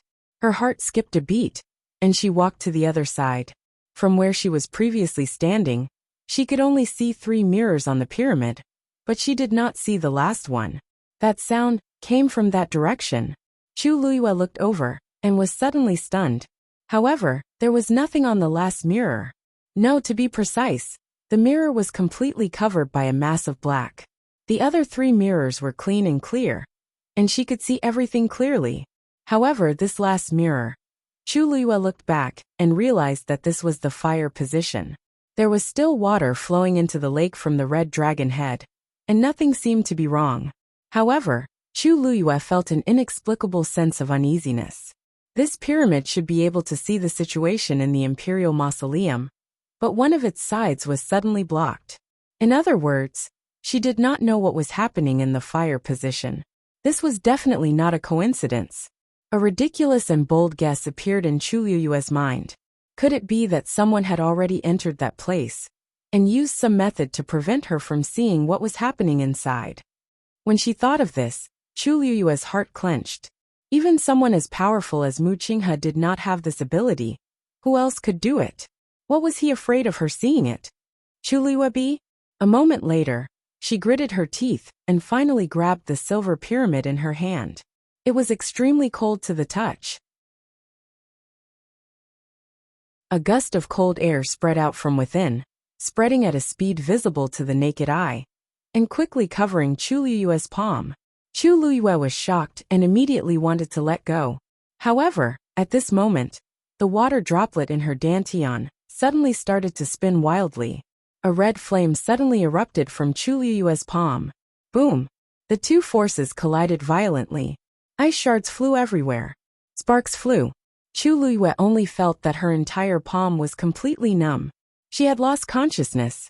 She almost could not control herself and pulled fiercely. The pyramid was finally completely grasped in her hand, and it was separated from its original position. The red flame surged out and completely surrounded the pyramid. With this layer of protection, Chu Liyue was finally isolated from that terrifying aura. Seeing that the thing was finally trapped in the flame, Chu Liyue heaved a sigh of relief. The cold aura contained within it was extraordinary. If she had been any later, her palm would have been frozen off. However, just as the corners of her lips curled up, she suddenly froze. Because the space where the pyramid was originally located had actually frozen. Furthermore, it was still spreading to the surroundings. Chu Liyue immediately retreated. However, the speed of the freezing was extremely fast. In the blink of an eye, it had already spread from midair to the black jade ground. A horrifying pressure surged over. Chu Liyue was almost unable to breathe from the pressure. Soon, she was forced to the edge of the platform. Half of her foot missed a step, causing her body to sway a few times. It took her a lot of effort to stabilize herself. However, because her movements were too fast and hurried, a hairpin on her head suddenly fell into the lake water. Chu Liyue instinctively turned around to take a look. However, this look almost made her heart stop beating. After the hairpin fell into the lake water, it did not make any sound. This was because the moment it came into contact with the lake water, the hairpin had already rapidly melted and frozen. In the blink of an eye, the hairpin had become a thin piece of ice floating above the lake water. Then it silently sank to the bottom of the lake. Everything happened extremely quickly. The clear lake water was still calm, as if the hairpin's fall had no effect on it at all. It was also at this moment that she saw that in the depths of the lake, there were countless brilliant lights shining. Chu Luiyue focused her gaze again, and was instantly filled with horror. At the bottom of the clear lake, there were countless ice pieces of different shapes. And those starlight rays were actually the reflection of countless tiny pieces of ice. Chu Luiyue suddenly felt a chill from the bottom of her feet. If she had really fallen from here just now, crack. The sound of something shattering came from behind her. Chu Luiyue immediately turned around, and was shocked to find that the entire space above the black jade platform had been completely frozen. It had even spread to the bottom of her feet. That sound just now was the sound of the platform's edge being unable to withstand such power, and suddenly cracking. The flame in Chu Luiyue's hand was still burning fiercely, but even so, she still felt cold all over. The entire space seemed to have turned into a huge ice cellar. The terrifying cold air was seeping in from all directions. Chu Luiyue gritted her teeth, and urged the red flame to form a boundary around her. In this way, she was finally able to block the cold air outside her body. However, everything around her didn't slow down because of her actions. The space was still frozen, and finally, it spread to the surface of the lake. After a short moment of silence, with the black jade platform as the center, the surface of the lake began to freeze. When the thick layer of ice covered the entire surface of the lake, Chu Luiyue's heart felt as if it was tightly gripped by something. The next moment, the layer of ice was suddenly filled with cracks. All the ice pieces began to fall silently to the bottom of the lake. At the same time, the clear lake water surged up and quickly swallowed the ice pieces. The black jade platform beneath Chu Luiyue's feet completely collapsed. Her body fell down uncontrollably. Mobile users, please browse for a better reading experience from Love Network.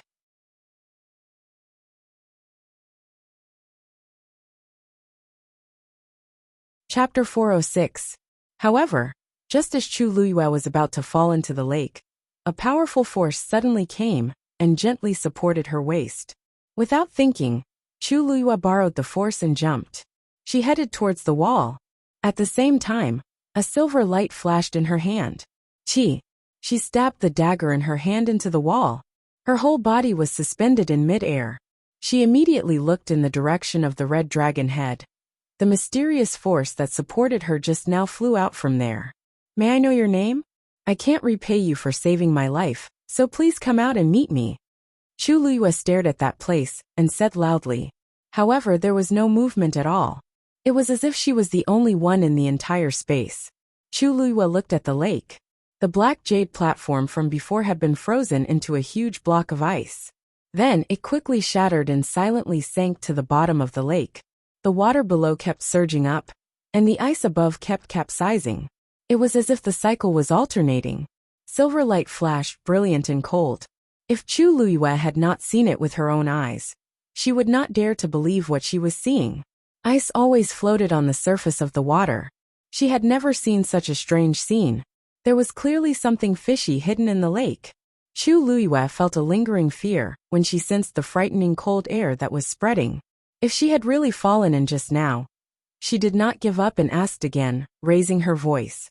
Since you're already here, why are you still hiding?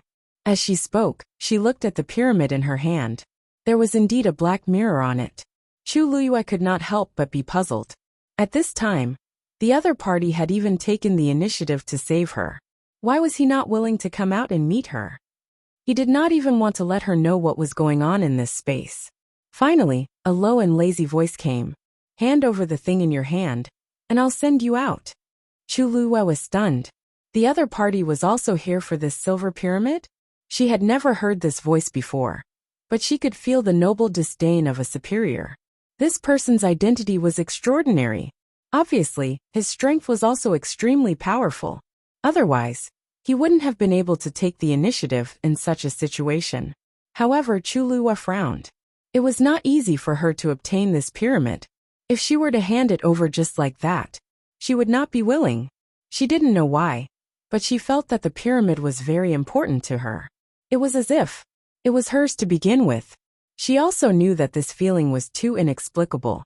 But since the item was already in her hands, how could she hand it over? Forgive me for not being able to comply with this condition. Please change your request. After all, the other party had saved him. Chuluwa did not want to make things awkward. Moreover, she had always been very sensible. Even if she was now a rank 3 warrior, it didn't mean that she was willing to go against such a powerhouse. In such a dangerous situation, wasn't he just looking for trouble? No. The man seemed to have expected Chuluwa's rejection, so he didn't get angry. His tone was indifferent. That's something my wife wants. I have to take it back. Chuluwa was taken aback. Wife? Why does this sound so familiar? She gripped the dagger tightly, and suddenly had a flash of inspiration. Wait a minute. I seem to remember someone, she blurted out. May I ask if you're the head of Precious Treasure Pavilion? When Chuluwa took down the pyramid, the entire imperial mausoleum was greatly affected. The vines around Mu Qinghe suddenly withered one after another, and finally scattered all over the ground. The illusion that kept repeating in front of him finally dissipated. Mu Qinghe's body shook and finally woke up from that terrifying state.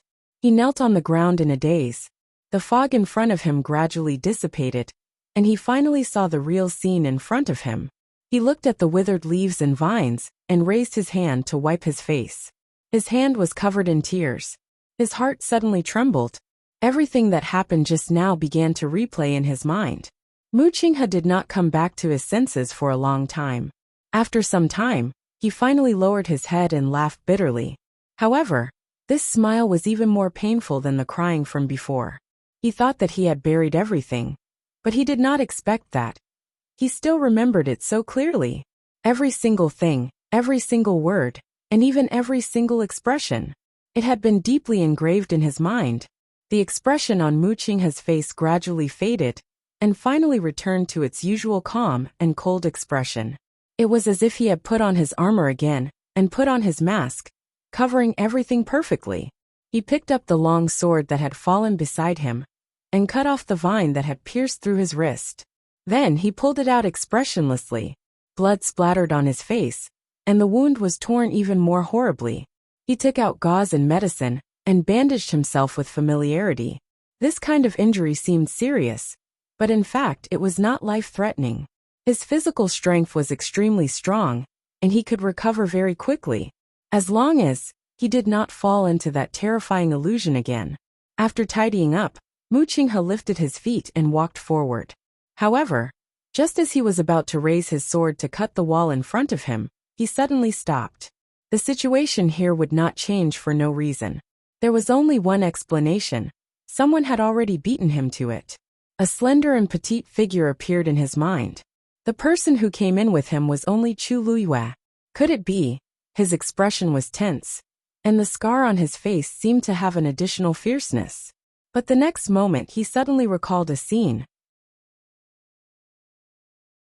Just now, when he almost couldn't take the painful torture, and was about to end everything, someone seemed to have vaguely shouted at him to stop. He always thought that it was an illusion, but, now that he thought about it, that voice seemed quite similar to Chuluwa's voice. His heart suddenly began to beat rapidly. Hong Long. Before Emperor Jiawen, an elder Yi could walk out of the tunnel, rocks fell from the sky and blocked their path. Hearing the loud noise from afar, Emperor Jiawen suddenly realized something and sucked in a cold breath. The Imperial Mausoleum is about to collapse. Mobile users, please browse and read. A better reading experience comes from IG.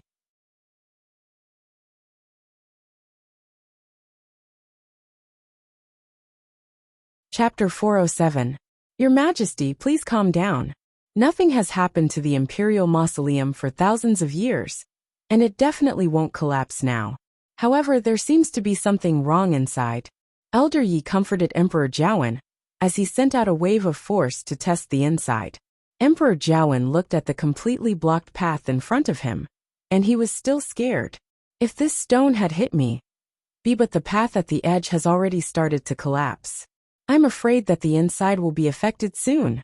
Emperor Jiawen's head hurt when he thought that something would happen to the Imperial Mausoleum at this time. If this news gets out, where will my face go? How am I going to face my ancestors? Elder Yi shook his head. Your Majesty, there's a reason why the Imperial Mausoleum is built under Golden Inheritance Peak. Please move aside. I'll open this path. Emperor Jiawen knew that he could only trust Elder Yi at this point, so he immediately moved to the back obediently. Elder Yi stared at the gigantic stone in front and knitted his brows tightly. He wasn't worried that the Imperial Mausoleum would collapse, but the two people who went in earlier actually had the ability to move the Imperial Mausoleum. He then thought of the round plate that lit up at the top of the mountain. It's obvious what the other party is after. He held his breath and focused, and his force gathered in his palm. Then he harshly slapped out. Bang! A hole suddenly appeared in the center of the stone. Emperor Jiawen was elated. As long as we can break this stone, we still have a chance to go in and stop them. If I find out who those two people are, I definitely won't let them off easily. Elder Yi looked solemn as he slapped out again. Bang! Ka! A ray of white light suddenly came from the other side of the stone. It's open, said Emperor Jiawen excitedly as he clenched his fists. Elder Yi also felt more at ease. After all, this is still the periphery of the Imperial Mausoleum, and it's easier to deal with than expected. However, just as he was about to follow up on his victory and completely open up the passageway, he seemed to have suddenly realized something, and his expression changed drastically. Retreat! Hollered Elder Yi as he directly grabbed Emperor Jiawen's collar and quickly retreated. Emperor Jiawen was caught off guard, and he felt his throat tighten as Elder Yi dragged him to the back. His face flushed red, and he violently coughed. Yi! Cough cough! Yi! He spat out a few syllables with difficulty, but in the next moment, his eyes suddenly widened. Golden sand suddenly gushed out from the crack in the center of the stone. The golden sand quickly condensed, gradually forming a thin layer of crystal. Cover that rock. Hence, the stone looked shiny, but when Emperor Jiawen saw it, deep fear arose in his heart. This was because he could clearly feel the powerful pressure contained within the thin golden crystal. Suddenly, a piece of rock fell from above and fell to the ground. Crack! With a crisp sound, that piece of rock actually turned into fine powder. Emperor Jiawen's heart harshly trembled. As expected, once they were touched by the thin golden crystal, they would suffer the same fate. However, even though they were fast, the golden sand was spreading even faster. He was about to catch up to them. Elder Yi waved his sleeves, and a huge black shield appeared in front of the two of them. The surging speed of the golden sand finally slowed down. Old Man Yi and Old Man Yi finally had a chance to catch their breath. Emperor Jiawen's eyes were still filled with shock. That's the sand from the gold position. Not only did they break through that barrier, but they also destroyed the entire space. Elder Yi's gaze darkened. I'm afraid it'll be difficult to go in now. However, the culprit, Chu Luiyue, didn't know what was happening here. Previously, when she broke through that space, it wasn't that serious. But when she snatched the silver pyramid, she easily destroyed the entire Imperial Mausoleum's five-element layout.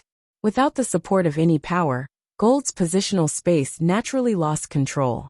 The golden sand gushed out in all directions and directly blocked Elder Yi and Emperor Jiawen's path. If she lowered her head to take a look, she would be able to see something. It was a pity that she didn't have the leisure to do so. This was because all her attention was placed on the mysterious man who refused to come out. After she asked that question, the other party fell into silence. Chu Luiyue was even more certain of her guess. She didn't expect that Zhenbao Pavilion's first master, whom she had always wanted to meet, would actually appear here. Also, he actually came for this thing. Chu Luiyue instantly felt that it was a little difficult. Zhenbao Pavilion had helped her many times. Even though this first master had never shown his face before, Chu Luiyue knew that Yin Ge helped her so much because of this person's tacit approval. Needless to say, he even helped her once just now. She really owed this person a huge favor. However, she was unwilling to give up the pyramid just like that. For this thing, she had overcome many difficulties and experienced many dangers. How could she give it up just because of one sentence from the other party? It seems like it's really you. Chu Luiyue deliberated before speaking, and her tone was much more polite. Since you're here, I'm sure you know my identity. Previously, I'm indebted to you for taking care of me many times, and I'm very grateful. However, please forgive me for not being able to give up on this thing.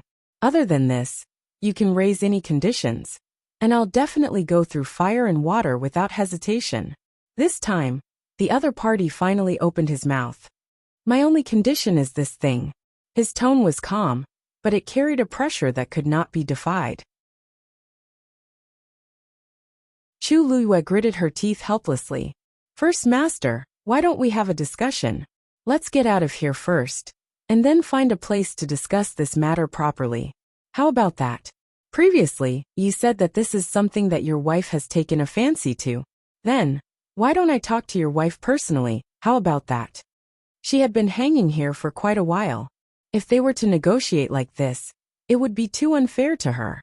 At least find a place where they could talk properly, right? Didn't the first master see that the entire lake was about to be completely frozen? The other party fell into a strange silence again. Crack. Just then, the wall suddenly loosened, and the dagger suddenly shook. Chu Luiyue looked up and saw that the wall around the dagger had already cracked. She was afraid that she would not be able to hold on for much longer. However, for some reason, this first master was very difficult to talk to. As if he had heard the commotion, the other party finally spoke mercifully. You said that you want to talk to my wife personally? Chu Luiyue did not know if it was an illusion, but she felt that his tone was very strange. It seemed like there was a hint of a smile. What's so funny about this? Chu Luiyue was furious. When I meet this rumored wife, I have to take a closer look and see what kind of woman she is. It's either she likes this or that. She's really good at acting. Mobile users, please browse for a better reading experience from Love Network.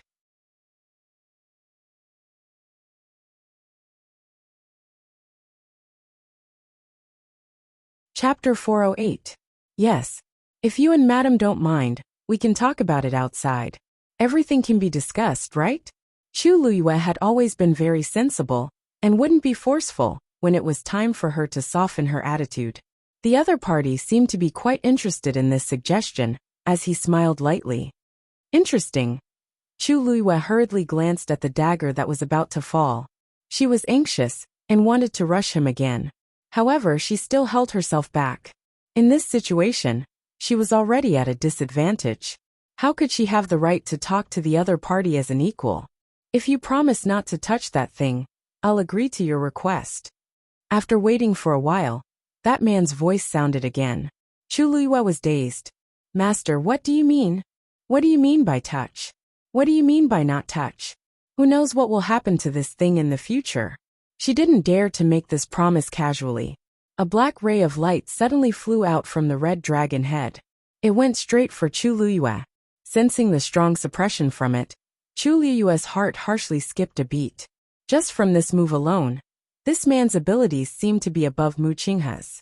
Even though Mu Qinghe's cultivation level and abilities were suppressed to below a stage 7 warrior after leaving Heaven's Canopy, his aura that belonged to a strong warrior wouldn't weaken.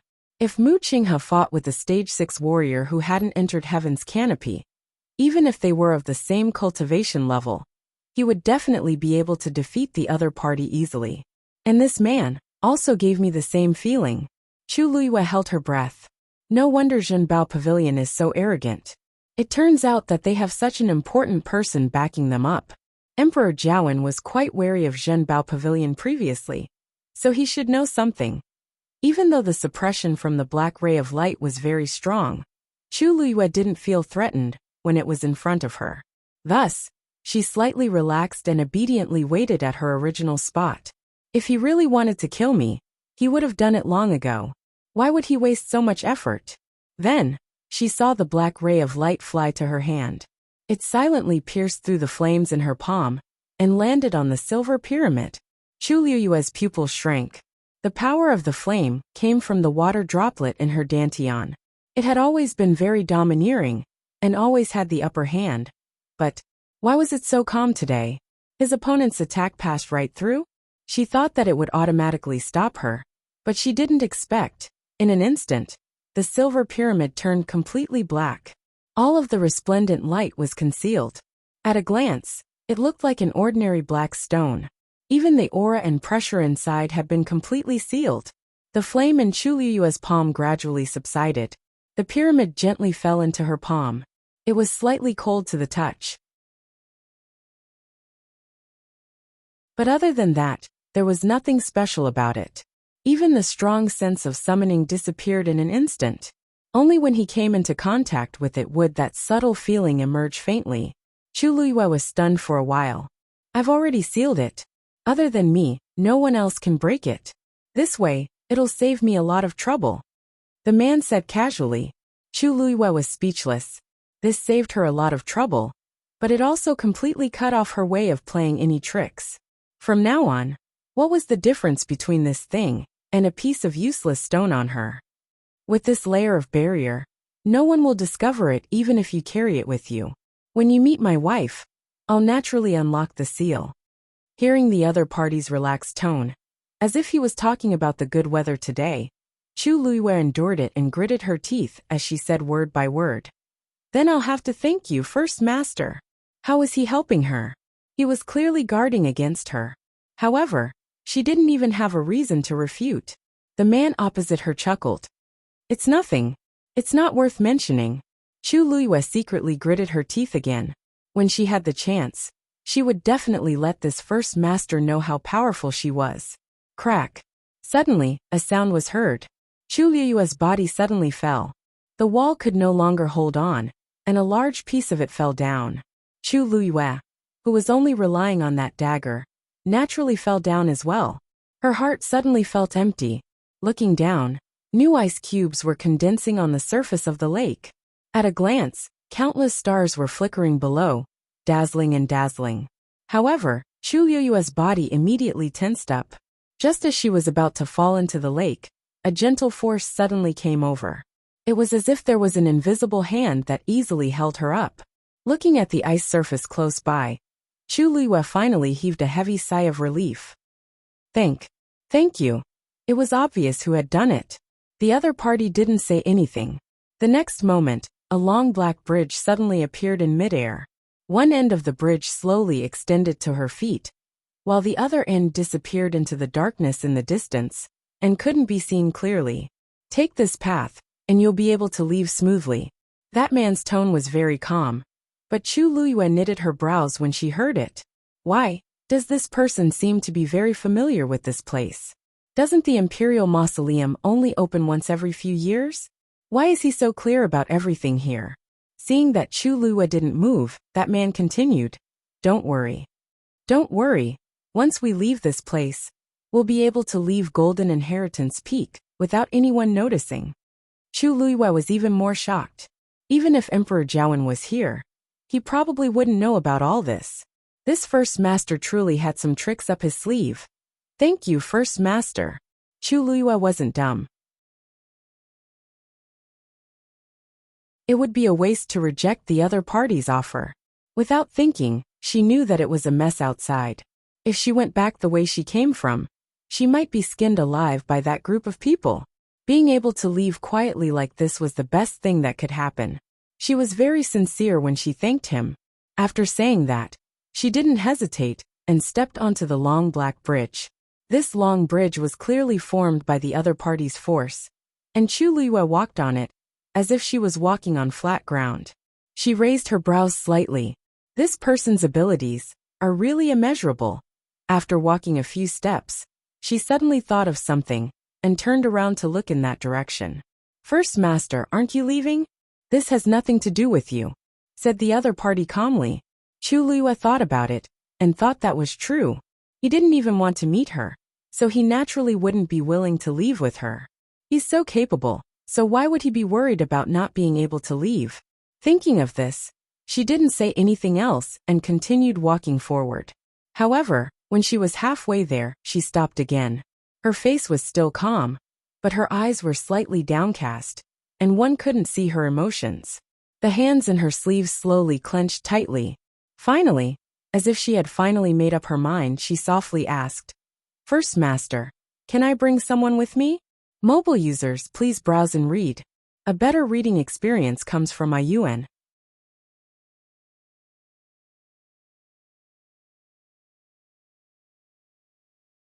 Chapter 409. The other party was silent for a moment. "Who is it?" His tone was clear and faint. It sounded a little ethereal, as if it came from a faraway place. However, for some reason, Chu Luiyue heard a trace of displeasure in his voice. It didn't seem like he was displeased, but it still sounded a little strange. Chu Luiyue pursed her lips and said tentatively, "It's the person who came in with me." She believed that with the other party's ability, he would know who she was referring to. "He doesn't seem to treat you well, but you want to help him now." The man didn't directly agree or refuse. Instead, he asked such a question. Chu Luiyue was stunned for a moment. "How do you know how he treats me?" The man paused, and then seemed to snort softly. Chu Luiyue suddenly understood what he meant. Since he was so familiar with this place, he naturally knew what had happened here like the back of his hand. For a moment, Chu Luiyue almost thought that this master had always been in this imperial mausoleum. Of course, she knew that was impossible, but it was obvious that he had been here more than once before. Chu Luiyue's hands clenched even tighter. She felt as if something was stuck in her throat.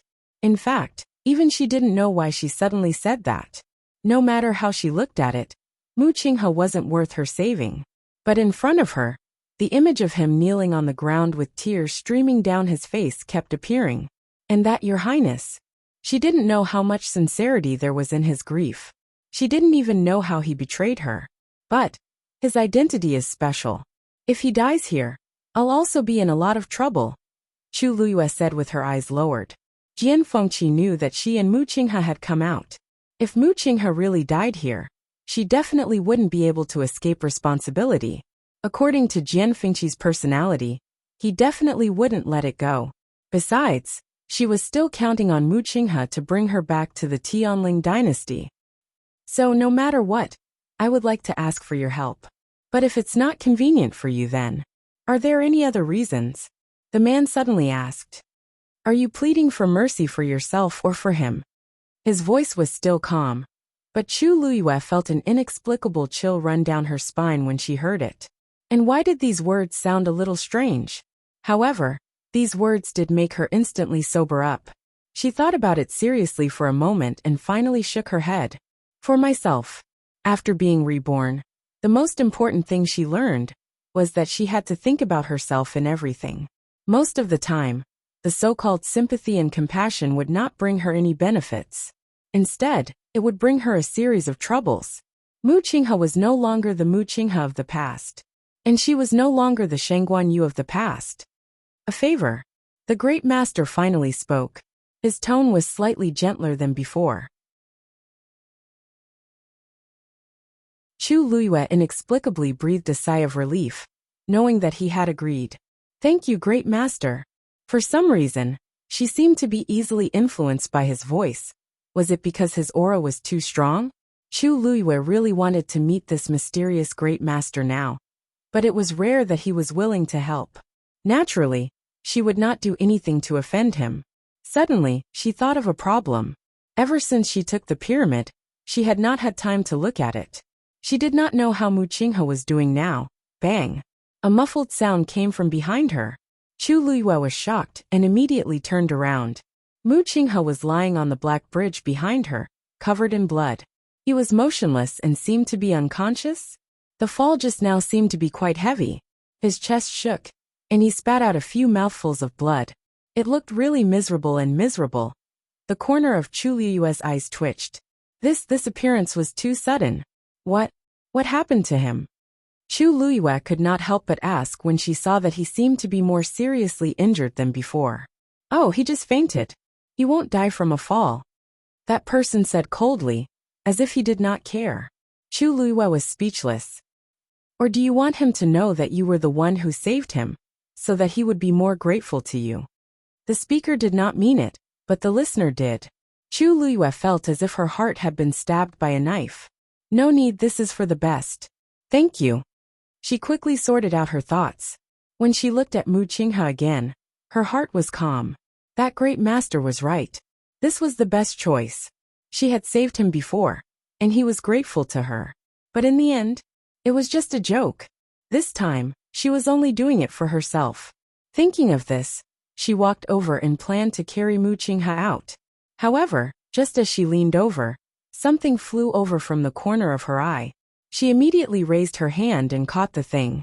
After taking a closer look, she realized that it was actually a yuan instrument. Use this to take him out. Don't dirty my path. The man's tone was cold. Chu Luyue could not help but mutter in her heart. So this great master is also like this. To put it nicely, he's fastidious.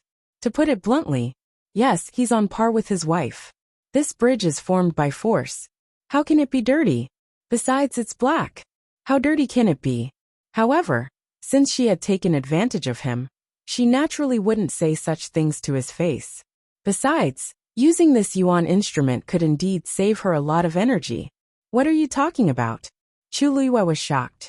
Her mouth was tightly shut just now and she did not make a sound. Does this person know how to read minds? He can even guess that. She immediately looked up with a smile. Nothing. I was just thinking that you and your wife are a match made in heaven. This sentence obviously pleased this difficult great master. He smiled, and his tone and attitude were much better than before. My wife and I think so too. Chu Luyue choked. She had seen people who felt good about themselves, but she had never seen anyone who praised her and his wife to their faces. Then, I wish you and your wife a long life together. I'll be leaving now, Chu Luyue said very sensibly. The other party chuckled, but did not say anything else. Chu Luyue was relieved, and injected a stream of force into the yuan instrument. With a bang, the yuan instrument unfolded and floated in midair. It was a hexagonal flying disc. Then, a net suddenly dropped from the flying disc and easily covered Mu Qinghe. Looking at Mu Qinghe curled up in the net, the corners of Chu Luyue's eyes twitched. It's good to help, but this scene is really exciting. She coughed and turned around. Suddenly, a voice with a smile was heard. I also wish you and your future husband a happy marriage. Mobile users, please browse for a better reading experience from Love Network.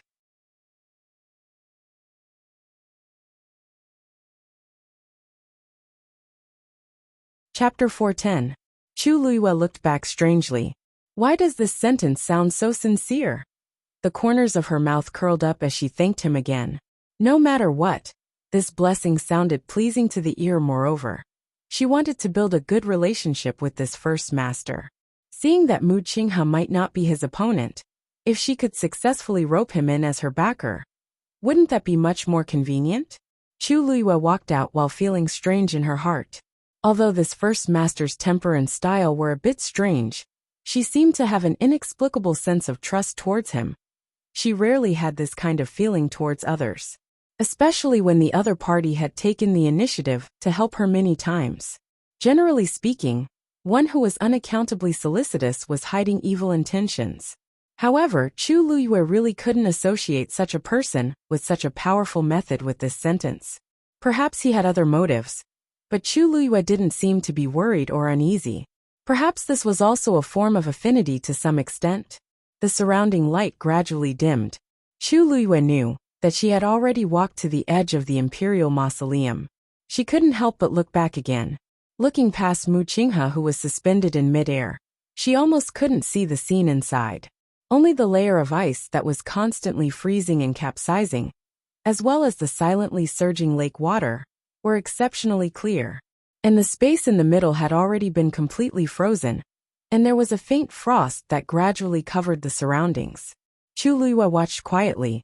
She knew that this was the power of the seal that person had used. Obviously, he intended to completely freeze and seal the imperial mausoleum. After a long time, Chu Luyue finally exhaled softly. How much power would this consume? This person was outside heaven's canopy, But he used such a powerful method. Would he really not be suppressed? After a moment, Chu Liyue's lips curled up slightly. The current her still had a long way to go before she could reach this realm. Originally, she wanted to ask that person how he planned to deal with the other people in the Imperial Mausoleum. But after hesitating for a long time, she still didn't speak. She had already owed him another favor by helping Mu Qinghe. If there were a few more people. Master, you must understand your disciple, right? Chu Liyue thought silently. Apart from Old Man Yi, she didn't care about the lives of the others. With Old Man Yi's ability, it shouldn't be a problem for him to leave this place, right? Thinking of this, Chu Liyue couldn't help but take out the pyramid again and examine it carefully in his palm for a moment. Now it was completely black, and nothing could be seen on it. If I had known earlier, I would have checked on Master and the others first. Chu Liyue put away the items, took a deep breath, and continued to lead Mu Qinghe along the other end of the Black Bridge.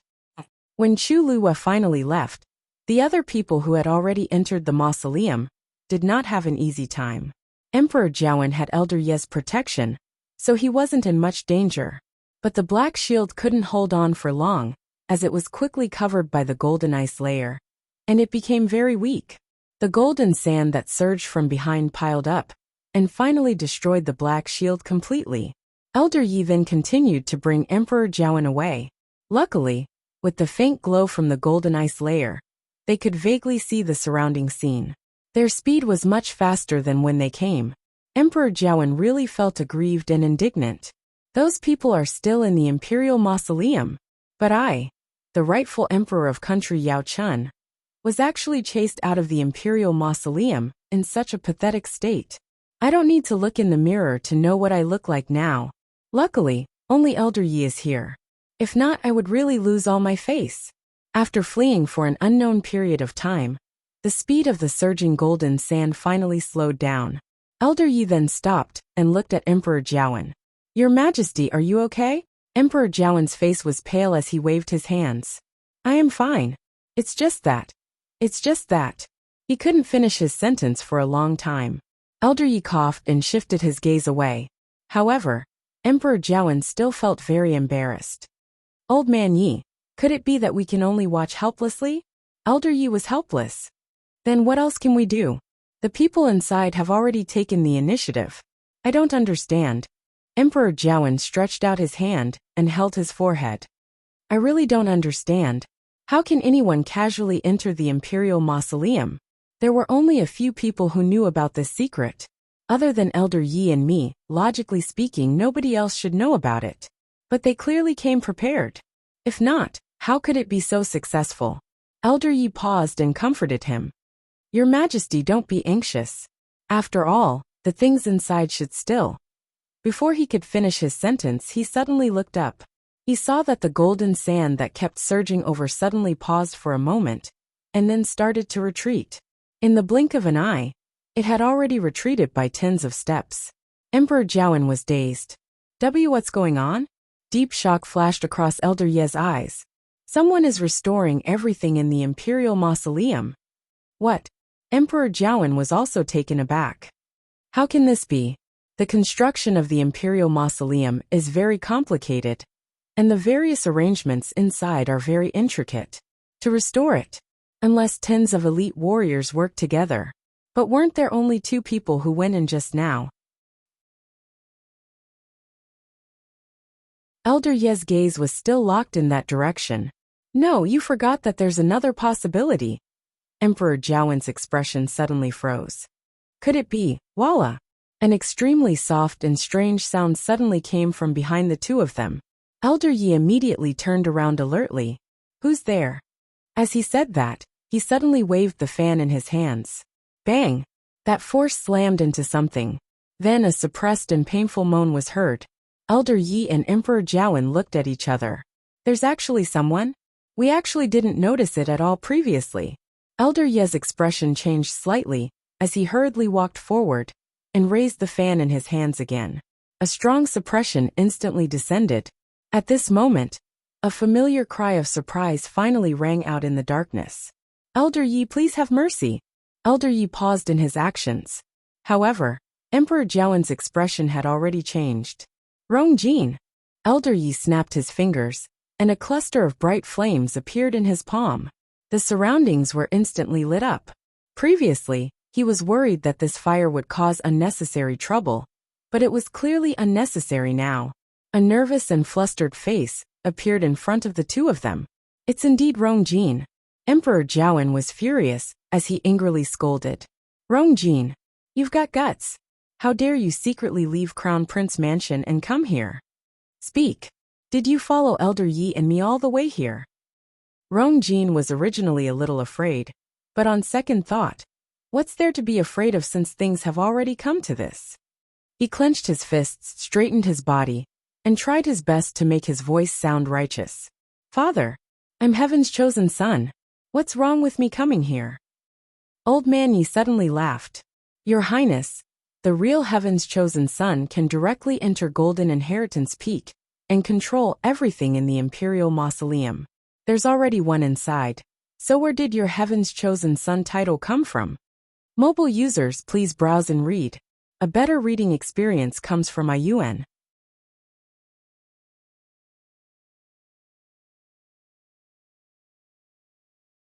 Chapter 411. Rongjin was dazed. What? He understood every word of Elder Ye's words, but why couldn't he understand them when they were strung together? Upon hearing this, Emperor Jiawen's gaze darkened. So Elder Yi also realized it. Elder Yi laughed helplessly and waved the fan in his hands. Even if you couldn't guess it previously, you should have known after seeing the previous scene. Emperor Jiawen closed his eyes. No wonder, if this is the answer, then everything that happened previously has a logical explanation. Rongjin, who was at the side, was confused when he heard the duo's conversation. The more he heard, the more flustered he became. Father? Elder Yi? What do you mean by this? Heaven's chosen son. Isn't it me? How can there be another one inside? That person must be fake. I'm the real Heaven's chosen son. Pack. Emperor Jiawen went forward and harshly slapped Rongjin. This slap was very harsh, and it directly caused Rongjin to fall to the ground. An intense bloody taste surged up Rongjin's mouth. Half of his face was numb, and his ears were buzzing. His mouth stiffly moved, and he spat out a mouthful of blood and a broken tooth. Rongjin's eyes were filled with disbelief. Father had always been proud of me and thought highly of me. He rarely even reprimanded me, let alone hit me. How could I accept that one of my teeth was forcefully knocked out? At that moment, everything that he had experienced in the past few months flashed across his mind. Being demoted, having his power taken away, being grounded. I almost couldn't even stabilize my position as the crown prince. What exactly is going on? Wasn't everything fine in the past? Why did it gradually become like this? Rongjin, you're crazy. Emperor Jiawen finally lost control of his emotions at this point, as he pointed at Rongjin's nose and scolded him. Who do you think you are?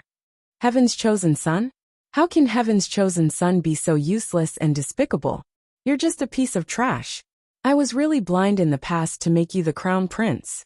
Too many things had happened on this day, and Emperor Jiawen's mental state had been very tense. Until this moment, when he saw Rongjin's undisciplined and arrogant manner, his last string finally snapped. Rongjin was scolded harshly, and he was dazed. He was flustered and at a loss, so he started to speak without thinking. Father, why are you so sure that I'm a fake? I know you're just looking down on me. However, this matter was personally told to me by my mother. Imperial Mother would never lie to me. The chosen one must be me. It can only be me. Elder Yi looked at Rongjin's crazy appearance and knitted his brows. Before he could say anything, Emperor Jiawen suddenly laughed out loud. Ha ha ha. How laughable. What your imperial mother told you must be true. Rongjin, how brainless are you to say such a thing? Rongjin clenched his teeth and said, At most, we'll go and confront mother. We can always. Confrontation? Emperor Jiawen's expression suddenly turned cold. You probably don't know that your mother is already dead, right? It was a light sentence, but it was like countless sharp knives that pierced into Rongjin's body. Rong Jin's body trembled slightly, and his blood boiled in his chest. Finally, he couldn't help but spit out another mouthful of blood as he collapsed onto the floor. I am possible. Mother just told me that secret today. How can she be dead? It seems like she didn't spare any effort to make many arrangements for you before she died. It's a pity. You're still useless. But Emperor Jiawen finally understood the Empress's series of actions at this point. From start to end, she did it for Rong Jin. Heaven's chosen one? Ha! It seems like you don't know your current identity. Just like what Elder Yi had said, he was the true chosen one. Everything was predestined. Rong Jin actually naively thought that the person was him? Even if he had fantasies before, he should be completely awake now that he was in this situation. Who is it?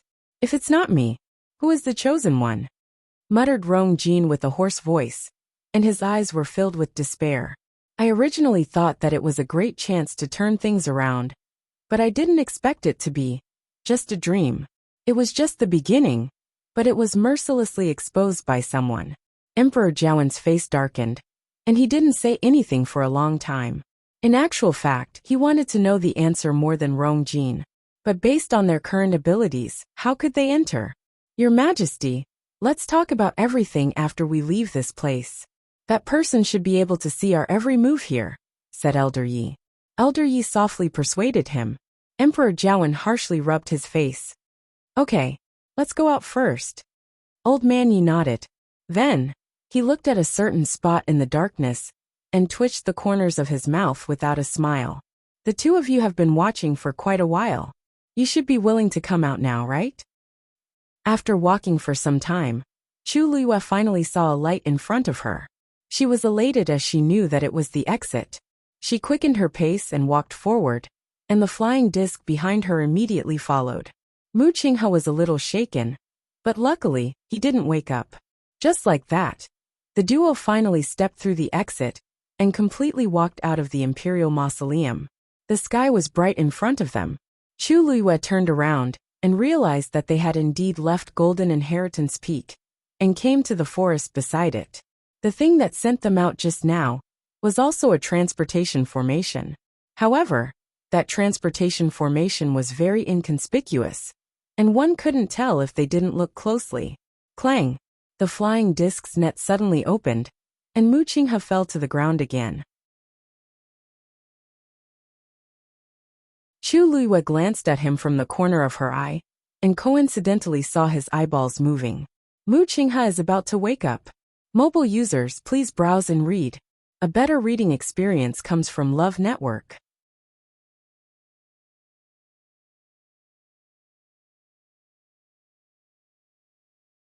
Chapter 412. Mu Qinghe felt as if he had sunk into a deep dream. He was drifting around, but he couldn't wake up no matter how hard he tried. For a moment, a thought even flashed across his mind.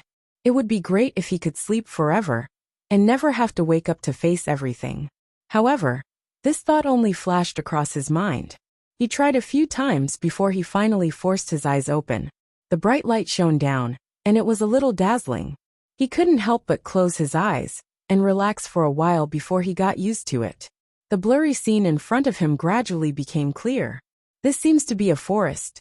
Mu Qinghe moved and immediately felt waves of pain all over his body, causing him to frown. He lowered his head to take a look and realized that his body was covered in blood and wounds. There was almost no place that was unscathed. Fortunately, most of these were superficial wounds that could be recovered after a period of recuperation. Mu Qinghe was slightly relieved, but he suddenly realized something, and his expression changed drastically. That's not right. I was clearly in the Imperial Mausoleum earlier. How did I appear here now? He immediately turned around to look. The Golden Inheritance Peak, which looked like a sword, was standing not far away. Am I already outside the Golden Inheritance Peak? Mu Qinghe's doubts deepened, but no matter how hard he tried to recall, he couldn't remember what had happened earlier. The last thing he remembered was the withered vine leaves. At that time, he seemed to be about to rush out, but, however, he couldn't remember what happened after that. Suddenly, from the corner of his eye, he saw a figure lying on the ground not too far away. It was actually Chu Luiyue. He focused his gaze and endured the pain on his body as he slowly walked over. Chu Luiyue seemed to have fainted as well. His eyes were tightly shut, and his lips were pale. However, compared to the others, Chu Luiyue was in a much better state. There weren't many bloodstains on his body, and there weren't even many wounds. Mu Qinghe stared at Chu Luiyue for a while with a hint of scrutiny in his eyes. Was that sound his hallucination? Or, as if sensing his gaze, Chu Luiyue finally woke up. She subconsciously raised her hand to block the somewhat dazzling sunlight, and finally opened her eyes completely. At the same time, he saw Mu Qinghe standing in front of him. Vice Admiral Mu? After pausing for a moment, she seemed to have suddenly realized something. She stood up abruptly and looked around. This is where are we? Mu Qinghe looked at her eyes that were filled with shock and bewilderment, and said expressionlessly, outside Golden Inheritance Peak. Chu Luiyue looked at him in shock. You mean, we're already out? Mu Qinghe looked at her deeply, as if he wanted to see through her completely. You don't know what happened? Chu Luiyue shook his head. Didn't you pass that checkpoint and enter the center of the Imperial Mausoleum? How could he not know? Mu Qinghe suddenly leaned over and stared into Chu Luiyue's eyes, questioning her word by word. Chu Luiyue was shocked by his action and subconsciously took a step back. She frowned and looked confused. Vice Admiral Mu, what are you talking about? I only remember that I seemed to be trapped in a strange space. There was golden sand everywhere. I don't remember anything else. Suddenly, her gaze fell on him, and she sucked in a breath of cold air. How did you suffer such a serious injury? Mu Qinghe pursed his lips tightly. Chu Luiyue didn't look like she was acting, but he felt that something was wrong. You really don't remember? Chu Luiyue looked helpless, and was about to get up. Just as she stood up, she let out a hiss and covered her head. My head hurts. Mu Qinghe's eyes moved. Actually, the back of his head hurt too. Could it be that Chu Luiyue wasn't lying, and we were all sent out together?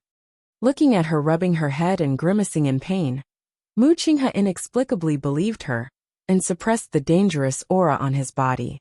He turned back to look at Golden Inheritance Peak again. If Chu Luiyue really got that thing, there was no need for her to come out with him. Moreover, she didn't have the fluctuation of that thing on her body. But looking at the current situation, there should be a third person who got it. Did you see anyone else in the Imperial Mausoleum? Mu Qinghe suddenly asked. Chu Luiyue still denied it. Other than the mysterious First Master, she had clearly seen all the other people who had gone in. But naturally, she couldn't tell Mu Qinghe this.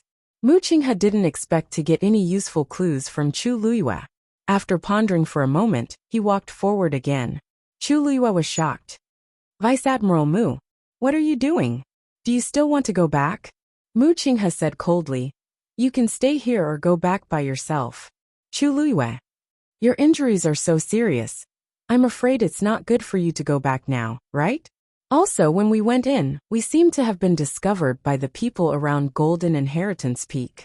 If we go back now, anyone with a normal brain would know that under such circumstances, they definitely couldn't go back. What's wrong with Mu Qinghe? However, Mu Qinghe didn't seem to care about her words, and continued walking forward. That girl is right. Why are you in such a hurry to die? A voice filled with mockery and ridicule sounded lazily. Mu Qinghe stood still. Chu Luiyue was slightly shocked and looked up. A tall figure was slowly walking over from the forest beside them. Then, he leaned against a tree trunk, and looked at the two of them with a smile that wasn't a smile. It was Jian Fengqi.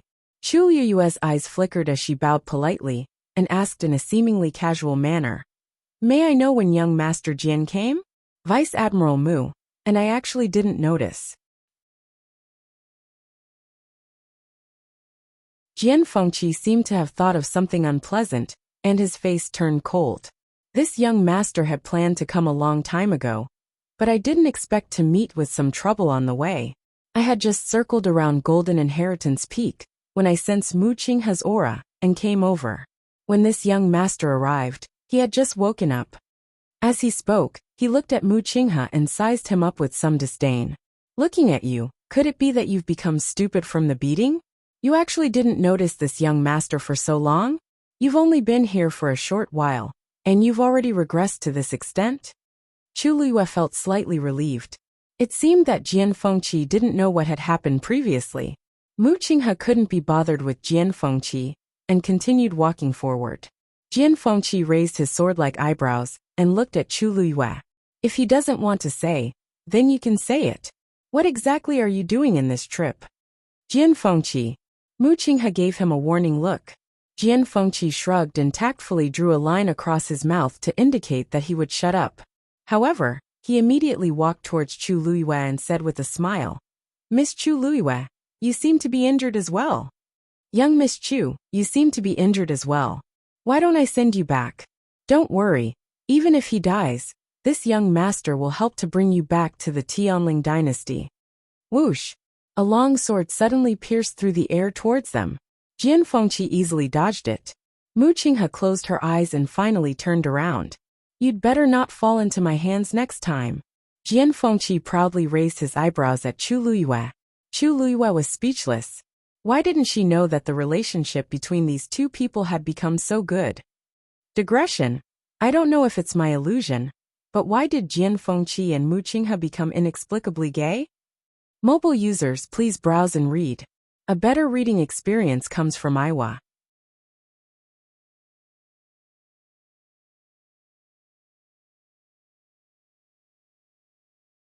Chapter 413. In the forest, the three of them walked forward in silence, and the atmosphere was inexplicably awkward. Mu Qinghe's face didn't look good from the start, and she looked like a moving human-shaped iceberg. Jian Fengqi was focused on thinking about how to get information from Mu Qinghe and Chu Luiyue. As for Chu Luiyue, she was trying to recall when the two of them had crossed paths. When exactly did it begin?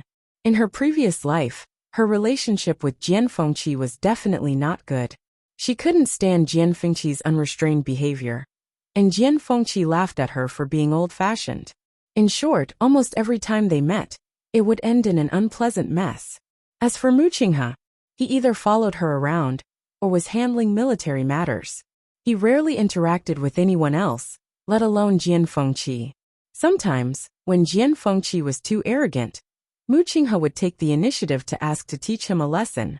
However, Chu Luiyue stopped him most of the time. It wasn't that she didn't want to do it, but she was purely worried that Mu Qinghe wouldn't be able to control himself and would kill him. Jian Fengqi had a high status, and it would be quite troublesome if he were to die. I didn't expect the two of them to become friends after I died for more than a year. It was also very obvious that they trusted each other. She was certain that the two of them had not communicated much before this. She wondered what had happened in the past year or so after her death. But Chu Luiyue thought about it again. I don't even know how Mu Qinghe betrayed me, so it's normal that I don't know about these things. Thinking of this, she lost interest as she curled her lips in self-mockery and threw this thought to the back of her head. Suddenly, Jian Fengqi thought of something and curiously asked, "Oh right. Miss Chu, your fiancé, Prince Li seems to be here too. Didn't you see him?" In the Imperial Mausoleum, there was dead silence in the dark and narrow tunnel. After Elder Yi spoke, Emperor Jiawen and Rong Jin were shocked as they looked in that direction in unison. There were actually two more people here. Seeing that the other party didn't respond, Mr. Yi said casually, "Looks like he's an acquaintance. That's why he doesn't want to show himself." Then he looked at Rong Jin. "Who did you come to Golden Inheritance Peak with?" Rong Jin's heart sank, and he instinctively denied it. I came by myself." His whereabouts had already been exposed, and he already had a guilty conscience. On top of that, he was frightened by Elder Ye's pressure, so he couldn't even say this king. Old Man Yi shook his head and sighed. "Your Highness, are you still not willing to admit it at a time like this? Do His Majesty and I look so gullible?" Rong Jin guiltily looked down, clenched his teeth, and felt very conflicted. Who could it be that followed him in? Only Situ Xingqian came with him. However, he had previously told her to wait outside, and Situ Xingqian had also agreed. It was fine if it wasn't her, but if it really was her, she would definitely be implicated. At that moment, Situ Xingqian's previous words suddenly surfaced in Rong Jin's mind. Your Highness, you mustn't let outsiders know that Xingqian helped you. This way, even if His Majesty finds out that something is amiss, Xingqian can think of ways to help you out. After all, my father is still around. But if I'm also implicated, father won't be able to say anything. Anyway, you must be careful. Rong Jin actually felt that it made sense. Now that mother was dead, and he was in such a predicament, the only person he could rely on was Situ Xingqian. I did come here alone, said Rong Jin with clenched teeth. Elder Yi looked at Rong Jin and felt that he was hopeless. Emperor Jiawen sneered. Really? You can escape from Crown Prince Mansion on your own and come here secretly? Rong Jin's face flushed red, but he still refused to say anything. Elder Yi couldn't be bothered to say anything else to him, as he said to the two people hiding in the dark. If you're still unwilling to come out, we can fight. Then, the fan in his hands suddenly flew out. Chew! An ear-piercing sound was heard. A sharp gust of wind swept in that direction in an instant. Hong! An equally strong force went up against it. The two forces harshly clashed against each other. The entire tunnel shook. A ball of white smoke suddenly spread out rapidly. Elder Ye's expression turned cold, and he immediately wanted to follow. But the moment he took a step forward, he knitted his brows. This smoke is poisonous. Emperor Jiawen and Rong Jin were caught off guard, and had already inhaled a small amount of smoke, causing them to cough violently. Cough! Cough cough!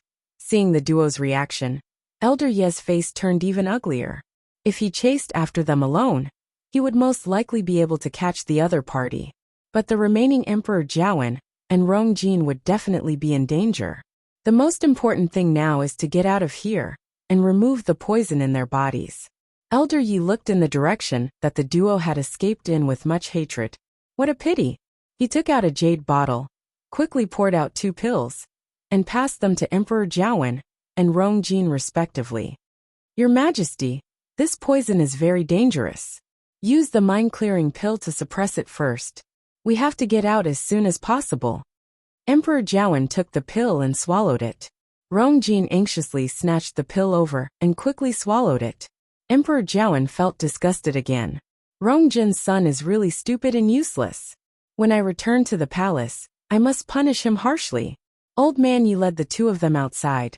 Elder Yi, why don't you chase after the duo first? I can get out alone. Emperor Jiawen actually really wanted to know who the duo that had escaped were.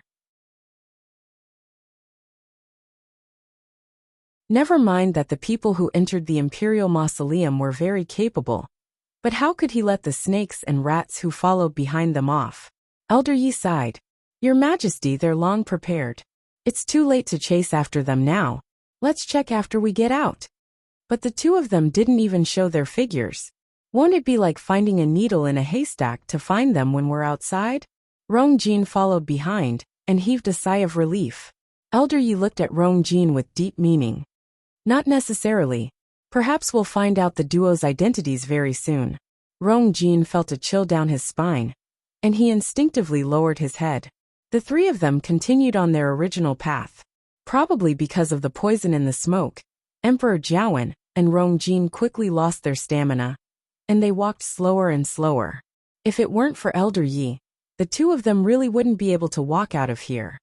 On the other end, Situ Xingqian and Elder Lianning quickly ran outside.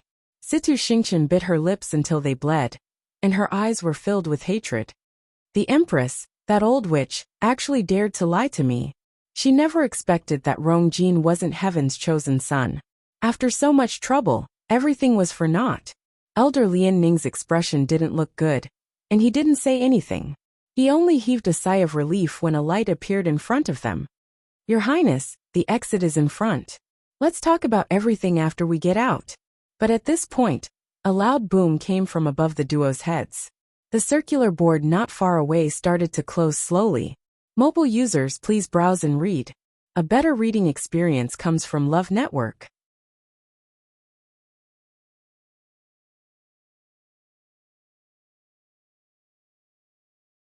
Chapter 414.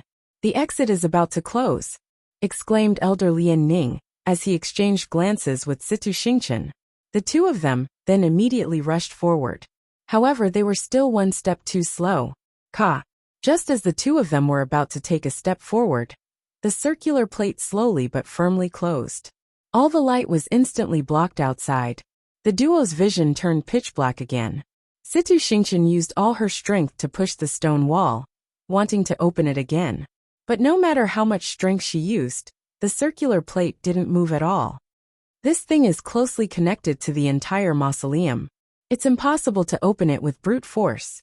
You can't use brute force, said Elder Lian Ning with a solemn face. Then what should we do? Won't we be trapped here? Situ Xingqian anxiously looked at him. Even you can't do anything? Elder Lian Ning stepped forward, placed his hand on the surface, and carefully felt it. After a while he slowly shook his head. Unless we have the key, Situ Xingqian's heart sank. Doesn't that mean that only Emperor Jiawen and the rest have the chance to open it? Elder Lian Ning didn't say anything, but his silence already explained everything. The surroundings fell into dead silence. Situ Xingqian harshly hammered the surface and clenched her teeth. The duplicate key we took from the Empress is in Rong Jin's hands, but he didn't even use it. If I knew earlier, I would have kept it. After going back and forth for so long, I didn't expect it to be all for naught in the end. To think that I pretended to be obedient to Rong Jin for so long. When she recalled all those scenes, she was so disgusted that she wanted to vomit. Elder Lian Ning sighed and tried to persuade her. Who would have expected such a thing? Your Highness, don't waste your time and energy on such a person. It's not worth it to be angry over him. Actually, let alone you, even His Majesty. Situ Xingqian bit her lips tightly. Father carefully planned this for so long.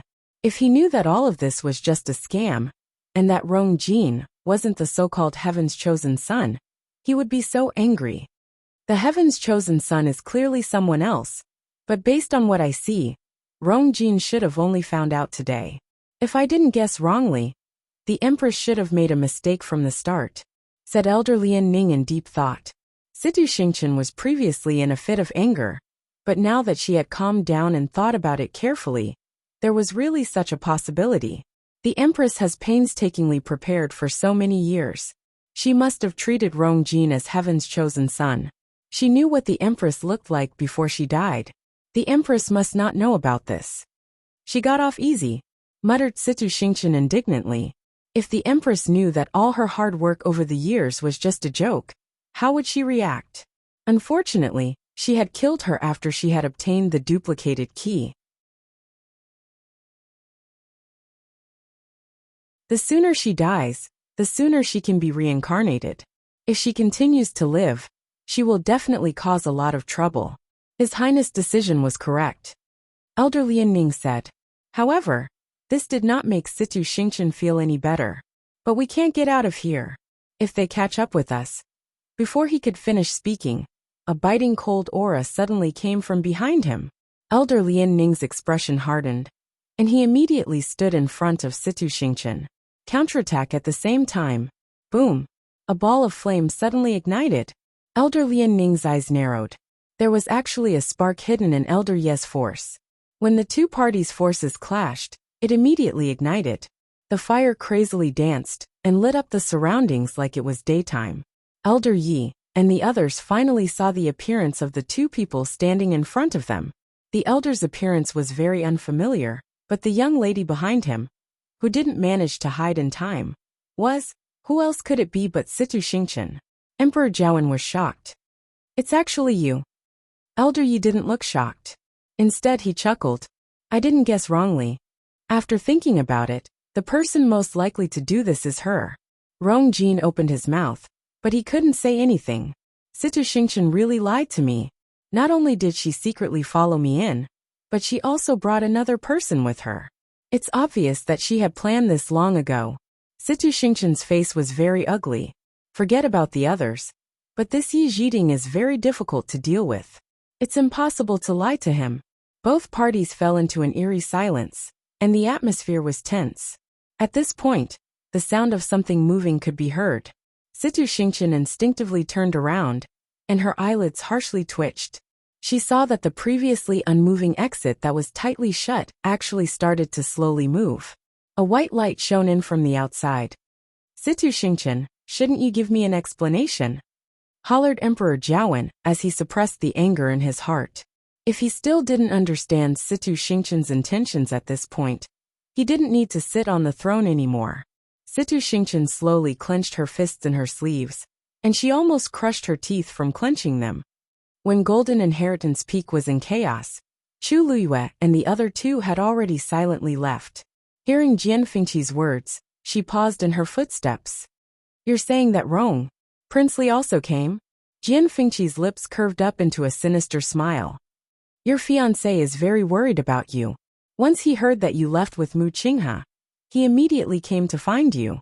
He came even earlier than me. Why? Didn't you see him? Thoughts flashed across Chu Liyue's mind, but he didn't show it on his face as he lightly smiled. Prince Li's body has always been weak, so it's normal for him to be slower. Jian Fengqi suddenly chuckled. Do you really think so? I think that his body is very healthy. Chu Liyue's expression remained calm. Prince Li is my fiancé, so I naturally know how his body is. Jian Fengqi only smiled as he placed his hands behind his head, clearly not thinking much of it. For some reason, Chu Liyue became anxious.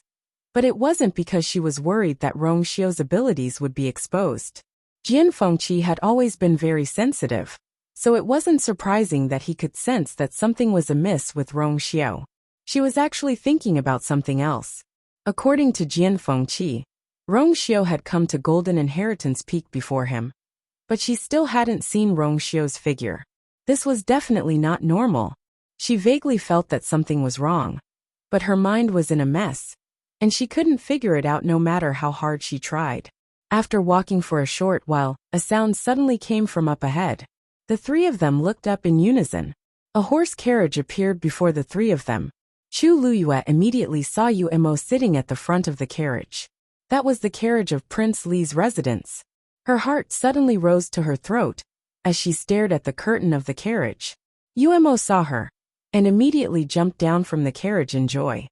Miss Liu, you really are here? Chu Liyue's eyes flickered as she asked. Where's His Highness? A fair and slender hand with distinct joints suddenly reached out from behind the curtain and gently lifted it. A noble, graceful, and incomparably enchanting face appeared before her eyes. He looked at her with a smile, his eyes clear and deep like the stars in the night sky, causing one to sink into them. This prince is here. Mobile users, please browse for a better reading experience from Love Network.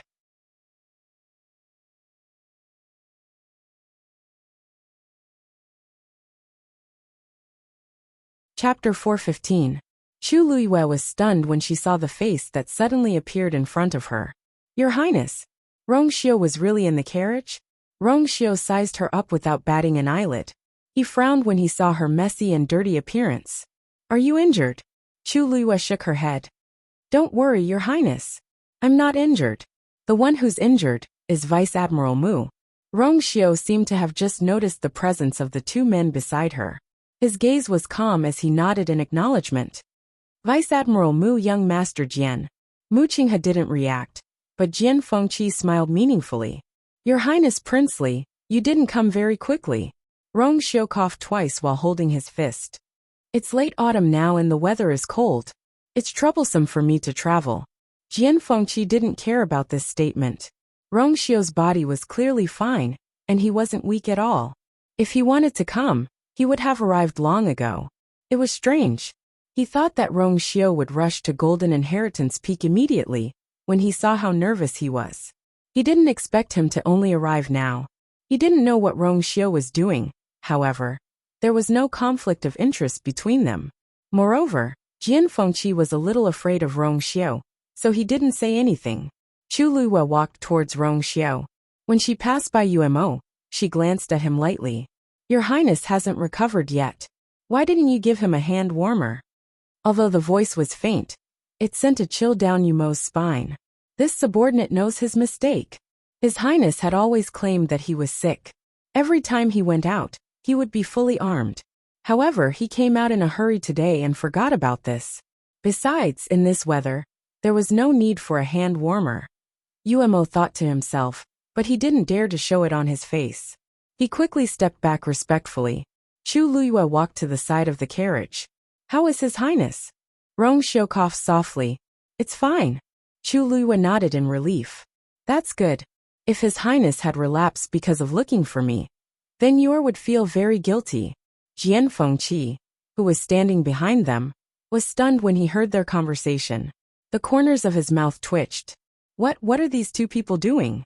Everyone present could tell that Rongxiu was pretending to be sick, but the two of them were acting so seriously. Weren't they too into the role? Rongxiu stretched out his hand. Come up. Chu Luyue gently nodded and placed his hand on the other's palm. With a light leap, they boarded the carriage. Rongxiu then looked at Jian Fengqi and Mu Qinghe. This prince has been out for too long today. I'm not feeling well, so I'll take my leave first. Chu Luyue, who had just sat down in the carriage, paused and quickly glanced at him. Rongxiu didn't seem to intend to let Mu Qinghe and Jian Fengqi leave with him. Jian Fengqi's mouth twitched even more. What did you say? Are you going to leave both of us here? Rongxiu raised his eyebrows and smiled gently. Young Master Jian and Vice Admiral Mu are of noble status. It's beneath your dignity to sit in this prince's carriage. This time, even Chu Luyue couldn't bear to listen anymore. He covered his mouth and coughed. Your Highness, Vice Admiral Mu is injured. It's more convenient to bring him back. Rongxiu's smile deepened. However, Chu Luyue suddenly felt that the surrounding air had turned cold. If Vice Admiral Mu doesn't mind, then this prince would be more than happy to. Mu Qinghe, on the other hand, frowned and walked in another direction. Jian Fengqi was surprised and hurriedly followed. Hey, why are you leaving? Mu Qinghe's eyes seemed to be covered with a layer of frost as she walked forward, without saying a word. Why are you acting so smug now? Before Jian Fengqi could finish speaking, he suddenly thought of something and stopped. Then he rubbed his eyebrows helplessly. I really don't know what kind of sins this young master committed in his previous life, to have met a master and servant pair like you in this one. Mu Qinghe paused and looked at him coldly. His eyes contained a shocking murderous intent.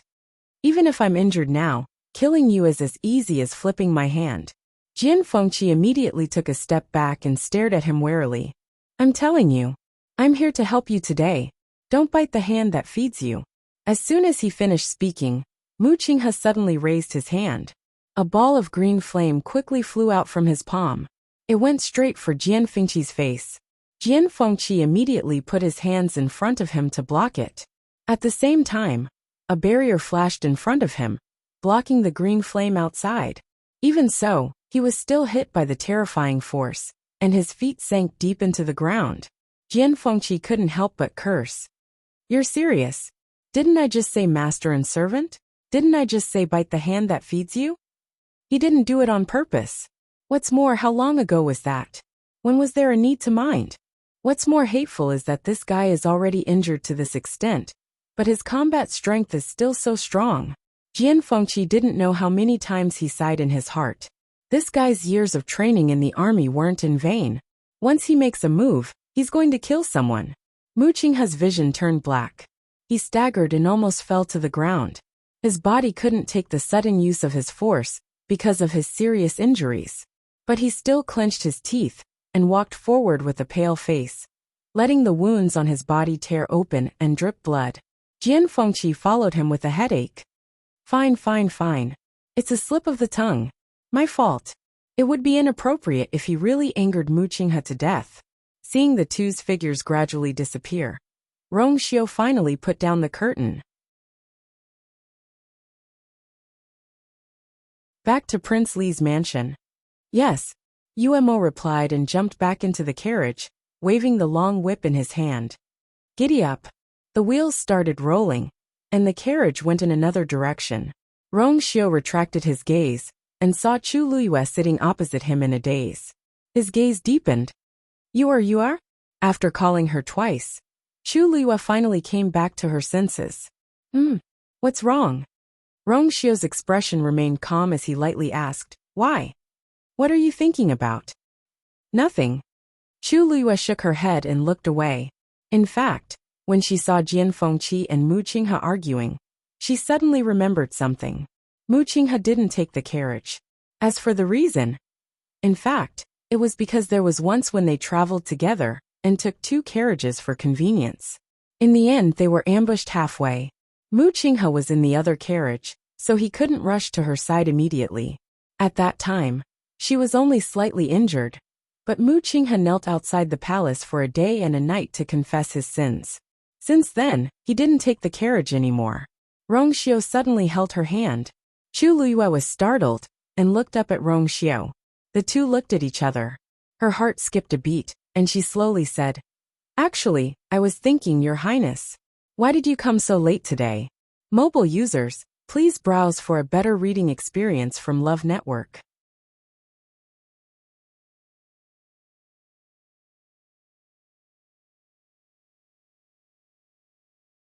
Chapter 416. With Rongxiu's capabilities, as long as he was willing, he could definitely reach here at the fastest speed without attracting anyone's attention.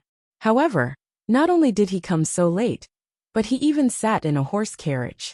This doesn't suit his style of doing things at all. Unless he has other motives for doing this. The biggest possibility is that he's trying to hide it.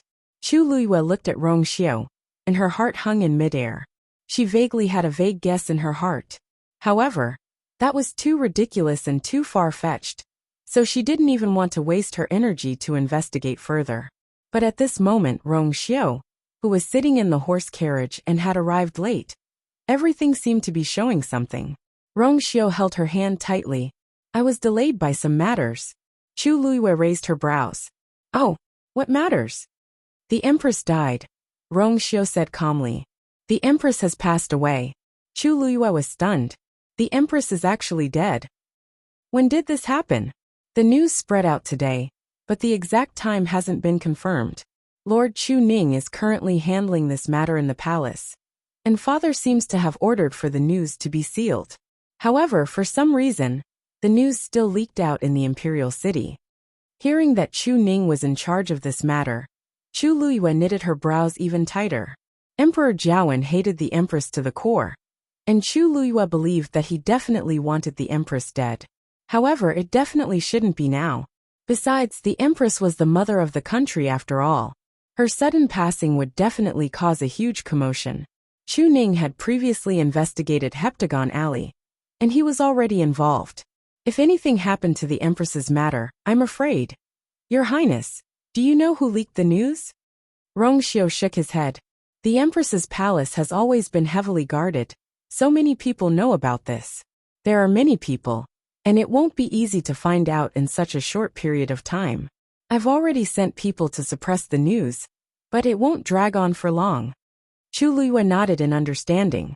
There was no such thing as an impenetrable wall in this world, let alone such shocking news. Why did the Empress leave so suddenly? Emperor Jiawen put her under house arrest to prevent her from doing anything overboard. On the other hand, he wanted to keep her alive. There were many things that had yet to be investigated, but she had suddenly died. It was really strange. It seems it has something to do with third brother. Rongxiu's expression was subtle. It is said that he was the last person to see the Empress. Not long after he left, the Empress died. Chu Luiyue narrowed his eyes. "Does Your Highness mean that someone wants to frame His Highness?" Rongxiu's thin lips curved slightly, and there seemed to be a galaxy swaying in his deep eyes. "You has always understood me the best." Chu Luiyue suddenly tilted his head and asked with great interest. "Then does Your Highness know what I'm thinking right now?" Rongxiu narrowed his eyes. Chu Luiyue held his hand and leaned forward. The two of them were very close, and they could hear each other's breathing. She could even see her small figure reflected in Rongxiu's eyes. "Mu Qinghe brought me to Golden Air Peak's Imperial Mausoleum today. Guess who I met inside? Rongjin." Rongxiu smiled and wasn't surprised.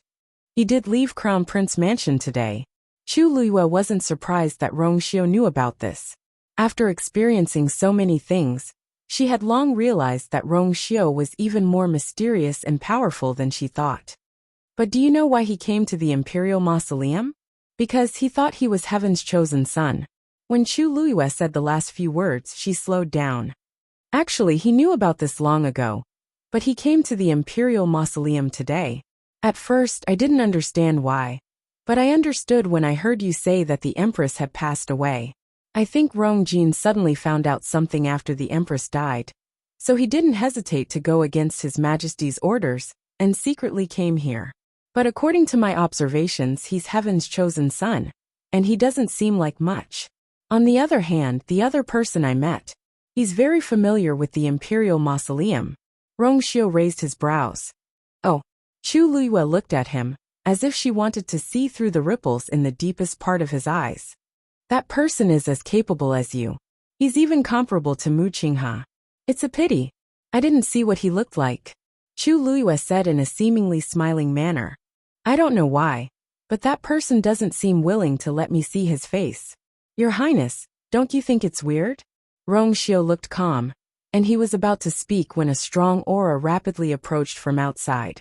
The horse suddenly whinnied and raised its front hooves. Uemo immediately pulled the reins and forcefully stabilized it. The horse carriage shook violently and stopped. Chu Luiyue knitted her brows, and she was about to take a look when her body fell forward due to inertia. Rongxiu grabbed her slender waist. The two of them switched positions. Bang! A grunt was heard. Chu Luiyue felt that she had bumped into something. When she opened her eyes, she realized that Rongxiu had fallen down, and she was lying in his arms. There were only a few layers of clothes between the two of them. Chu Luiyue could hear his strong heartbeat, and even clearly feel his body temperature. She was about to speak when Rongxiu's finger suddenly landed on her lips. The moment they touched, the two of them were dazed. Actually, the two of them had slept on the same bed many times before. But for some reason, in this small and enclosed space, such proximity gave rise to an ambiguous feeling. Rongxiu almost instinctively used his fingertips to gently rub against her lips. It was unbelievably soft. His gaze instantly darkened. Chu Luiyue's heart skipped a beat, and she quickly got up. Rongxiu sighed softly in his heart, but he did not show it on his face. He propped himself up and lifted the curtain with one hand. Chu Luiyue's gaze turned and followed his line of sight. She saw a familiar figure standing not far from the horse carriage. Seeing that person's face, Chu Luiyue exclaimed, "Second Master Yan? Why are you here?" The person who came was actually Yenge. Seeing Rongxiu beside Chu Luiyue, Yenge inexplicably shuddered. Why was there a murderous intent? The warm and eager smile on his face froze. Miss Luyu, that? Our first master said that he had something to do today, and left first. The previous agreement still stands. When the time is right, he will naturally come and find you. Please don't worry. Chu Luiyue was stunned.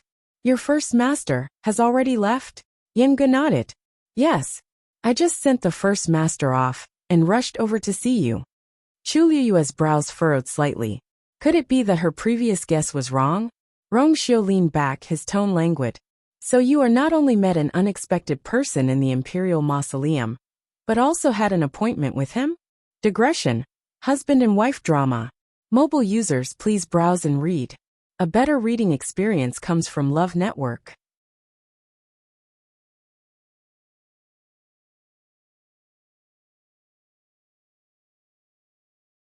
Chapter 417. Chu Luiyue turned to Yenge and said, Thank you, Second Master Yan. I'll definitely thank you personally when I see you in the future. Yenge chuckled. Then if there's nothing else, I'll take my leave first. I won't disturb Prince Li and Miss Lu Yu. With that, he quickly left. Chu Luiyue blinked. Why did she feel that Yin Ji's footsteps were a little hurried? As if he couldn't wait to leave. Rongxiu glanced at Uemo indifferently. Uemo immediately straightened his back and rode the horse forward again. Rongxiu then put down the curtain and nonchalantly said, I'm sorry. So the person you met in the Imperial Mausoleum is the head of Zhenbao Pavilion. Chu Luiyue retracted her gaze. Your Highness, do you know this person? Rongxiu's lips curved slightly. Not really. I've only heard some rumors. Chu Luiyue looked at him meaningfully, but he looked indifferent. She couldn't tell anything from the beginning. Maybe she was overthinking? This person has helped me several times. It was also because of his help today that I was able to get out successfully. But, how did your highness find this place? Rongxiu paused for a moment, but he quickly returned to normal. Shueshue knows you're here. Chu Luyue nodded in understanding. The five senses of a magical beast had always been very sharp. Shueshue had always liked to be with her, and was familiar with her scent. It was normal for her to find this place. I haven't seen Shueshue for a long time. Why did Mu Qinghe bring you here? Rongxiu asked. Chu Luyue pondered for a moment and shook her head. It seems like he's looking for something. In fact, she really didn't know what Mu Qinghe was planning to do. He was most likely going for the pyramid. But, what exactly was that? What was the use of him coming here? The strangest thing was, why did he bring her along for such an important and secretive matter? Chu Luyue only felt that there was a thick fog in front of him. Rongxiu said, "We've caused quite a commotion this time. Imperial Father will probably step up the search. The fewer people who know that you and Mu Qinghe have been here, the better." Chu Luyue came back to his senses and nodded. After Emperor Jiawen and the rest walked out of the Imperial Mausoleum's passageway, Elder Yi immediately sent out a message. Zhongqi and the others, who had been waiting bitterly at the top of the mountain, immediately rushed over when they saw the signal. When they saw the few people standing behind Emperor Jiawen and Elder Yi, Zhongqi and the others were shocked. When did these people barge into Golden Inheritance Peak? He didn't know the other two people, but he would never mistake Crown Prince Rongjin for someone else. However, the Crown Prince, who had always been high-spirited, was now in a very sorry state. The young woman and the old man beside him didn't look any better. Mr. Yi asked. During this period of time, did anyone else come out of the Imperial Mausoleum other than us? Zhongqi immediately bowed. I've sent more people to guard Golden Inheritance Peak, but I didn't see any traces of anyone. Emperor Jiawen's face was pale because of the poison, but it was also a little green because of his anger. From now on, keep a close watch. Once you find anything amiss, immediately report to me.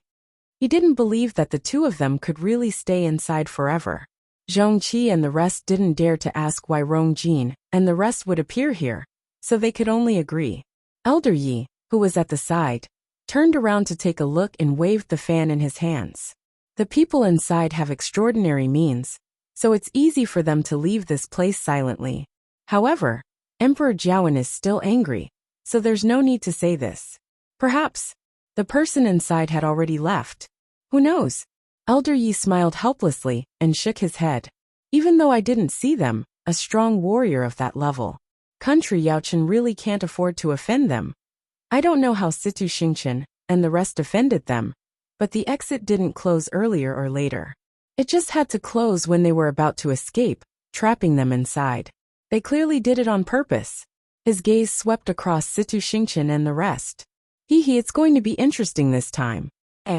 Almost overnight, the situation in the imperial capital had changed. First, the Empress passed away. Then, Rongjin was disrespectful to the ancestors and was stripped of his position as the crown prince. These two things happened consecutively, and everyone was caught off guard. For a moment, all sorts of guesses were made. Some people said that the Empress and His Majesty had been very loving all these years, and her health had always been very good. It was really strange that she suddenly passed away. Rongjin had been the crown prince for so many years, and His Majesty had always thought highly of him.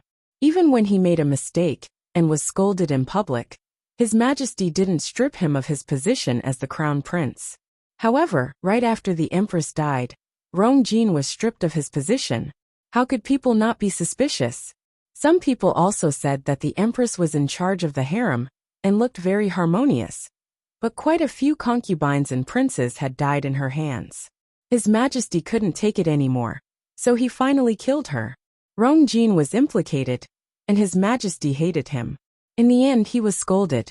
However, the most ferocious rumor was that the third prince, Rongjiu, had something to do with the Empress's death. As his birth mother, noble Lady Ying, was harmed by the Empress back then, Rongjiu had long hated the Empress and waited for an opportunity to kill her.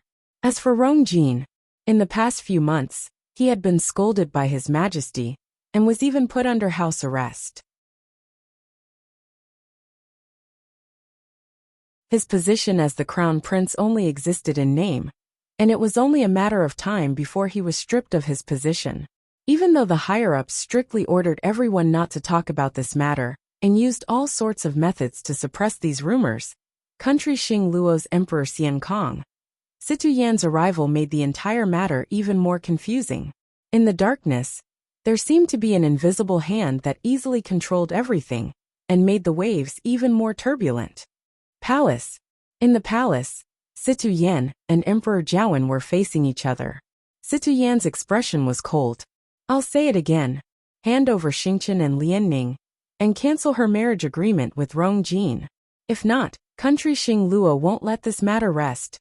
Emperor Jiawen seemed to have heard the funniest joke in the world. Ha ha ha. Situ Yan, you really have the cheek to say this. You, and that precious daughter of yours. Do you still need me to say what kind of good things you did in private? From start to end, you've always had ulterior motives. Now that the matter has been exposed, you still dare to openly come and ask for them? No wonder Situ Yan kept mentioning the marriage alliance since a long time ago. No wonder he doesn't care about the others, and only values Rong Jin. Previously, I naively thought that Situ Yan came for Rong Jin's position as the crown prince. Now that I think about it, why would he, as country Xing Luo's emperor, want this? At that time, he was really blinded by lard. When Situ Yan received the news, he already knew that the matter had been completely exposed. Thus, he didn't care at all when he heard Emperor Jiawen say this. I came here just to bring Situ Xingchen away. To think that I painstakingly planned for so long. But I didn't expect Rong Jin to be a fake heaven's chosen son. I don't even know who I'm supposed to vent my anger and resentment on. Does this mean that you're not willing to hand her over? Emperor Jiawen sneered. Hand her over? The two of them are a match made in heaven. Of course, I have to fulfill their wish. Once the Empress's 1-month mourning period is over, I'll let them get married. Mobile users, please browse and read. A better reading experience comes from Love Network.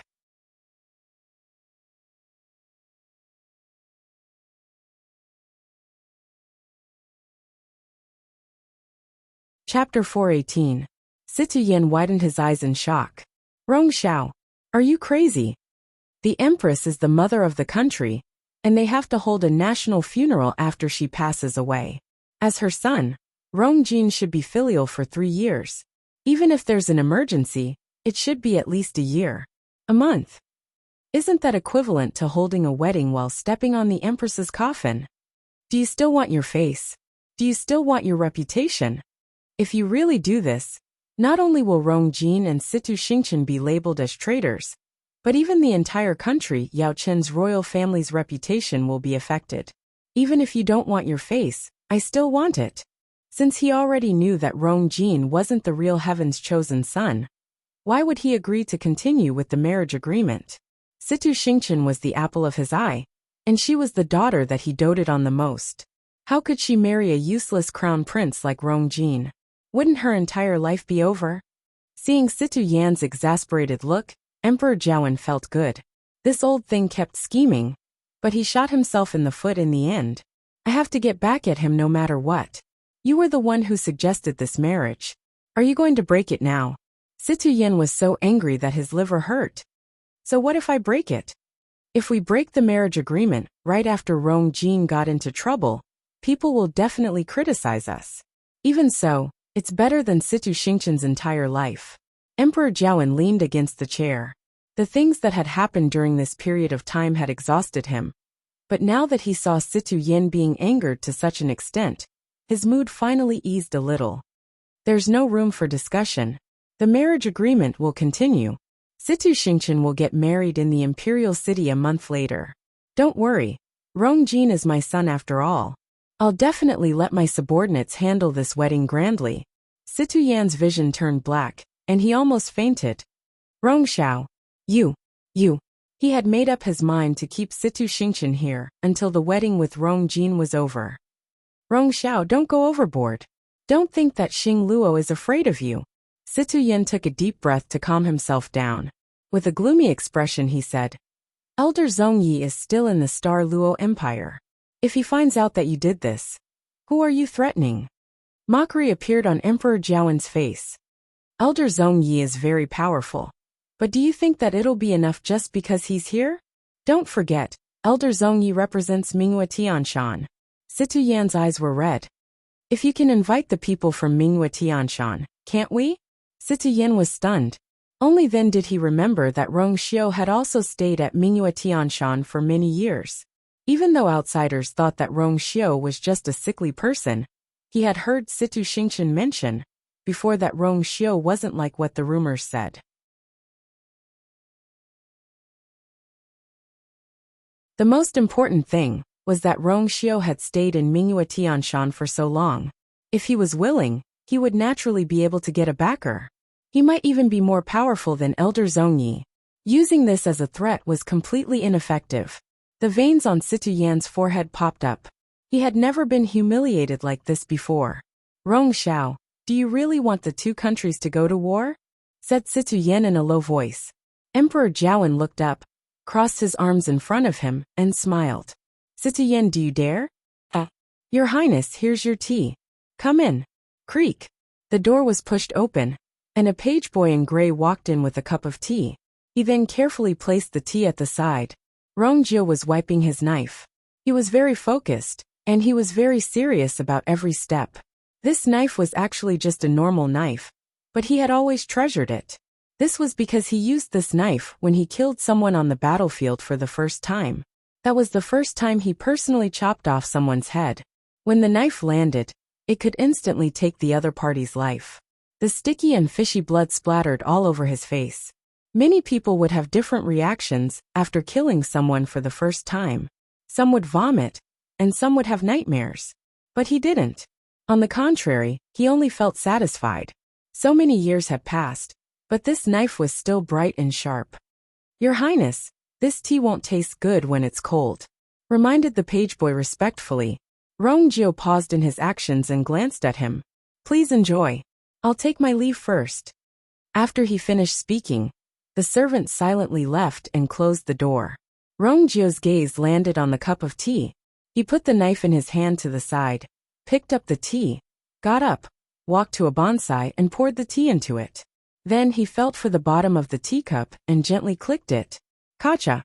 An extremely thin layer popped open, and a piece of paper fell out. It turned out that there was an extremely small mechanism hidden at the bottom of the teacup. Even though the piece of paper was very small, the words on it were very clear. Everything is ready. Rong Jiu made up his mind. He moved his fingers, and the piece of paper was crushed into powder. He gently raised it, and it disappeared with the wind. Chu Ning was so busy these few days that he didn't even go home. Chu Luyue also didn't return to the academy and stayed at home alone. After the news of the Empress's death and the Crown Prince's dethronement spread, she vaguely had a premonition. Situ Yan's arrival also confirmed her guess. Emperor Jiawen already knew that Rong Jin and Situ Xingchen secretly followed him into the imperial mausoleum that day.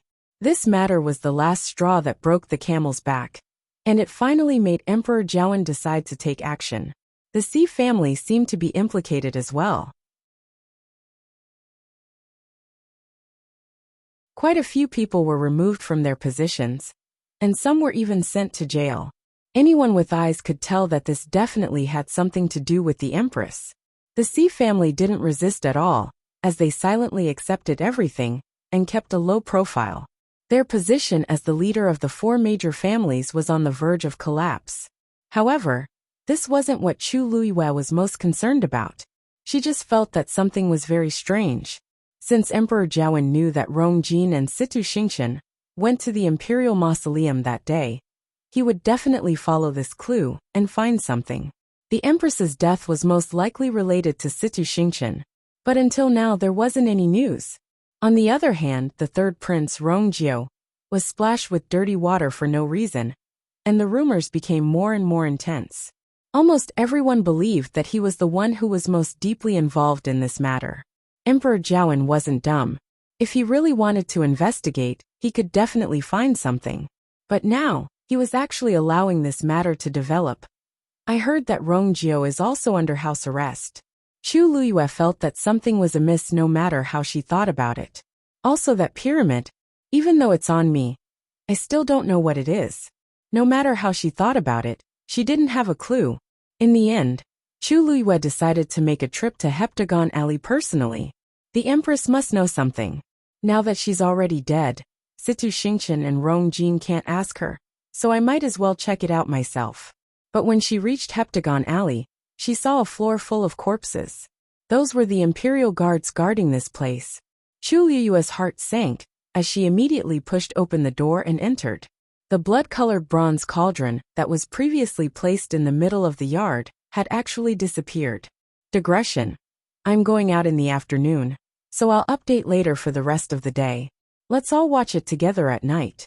Mobile users, please browse and read.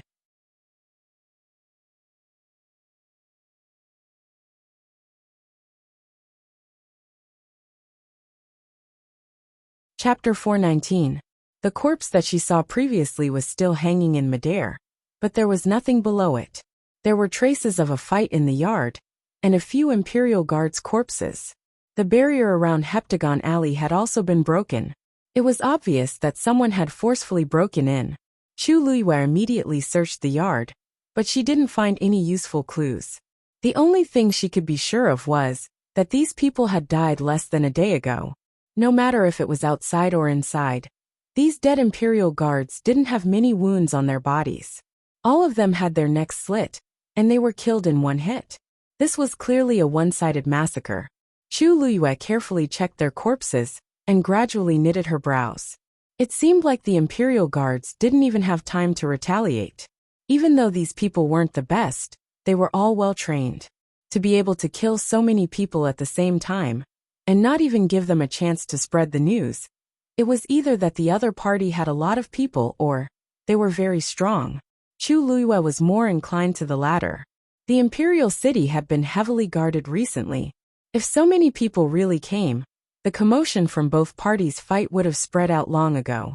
It wouldn't be like now, where there were corpses everywhere, but nobody knew about it. If she didn't coincidentally rush over today, she didn't know when this situation would have been discovered. Chu Luiyue thought for a moment and went straight to the palace. The palace was heavily guarded, but thankfully, Chu Luiyue and Rong Xiu had a marriage agreement. As Prince Li's future princess consort, the palace maids naturally let her in. Chu Luiyue didn't go to find Emperor Jiawen. Instead, she went straight to the Empress's bedroom.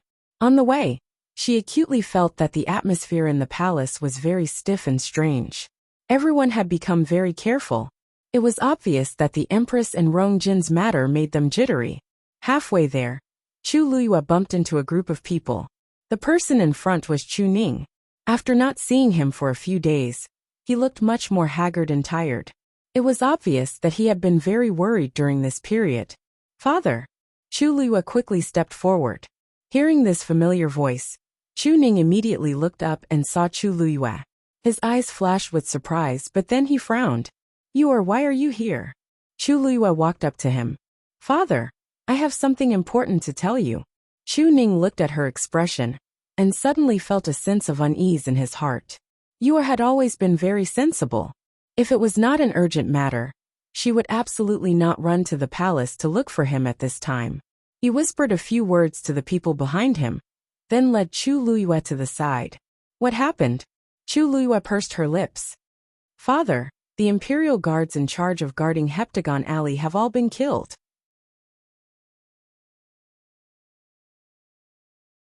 As for the bronze cauldron in the Heptagon Alley, it has already been stolen, and its whereabouts are unknown. What? Chu Ning's face was filled with shock. He expected that something bad must have happened, but he didn't expect that. When did this happen? Chu Luiyue briefly explained the matter. Chu Ning's expression became more and more unsightly. "In other words, we still don't know who did it? And there are no clues at all?" Chu Luiyue gently nodded. "I know that His Majesty places great importance on the Heptagon Alley, and it just so happens that you have been in charge of it recently, so I immediately rushed over after the incident." Chu Ning's face seemed to have condensed a layer of frost. These few days, he had been busy in the palace dealing with the Empress's matters, so he temporarily put the Heptagon Alley matter aside and handed it over to his subordinates to handle. But he didn't expect that such a thing would happen. Even if His Majesty ordered him to stay in the palace and solve the problem here first, he couldn't absolve himself from the blame. All right, I understand. I will report to His Majesty now. Chu Ning quickly made a decision. His Majesty would find out about this matter sooner or later. Even if he would be punished, he had to take the initiative to face it. You go back first. Chu Liyue shook her head. I'll go with you, father.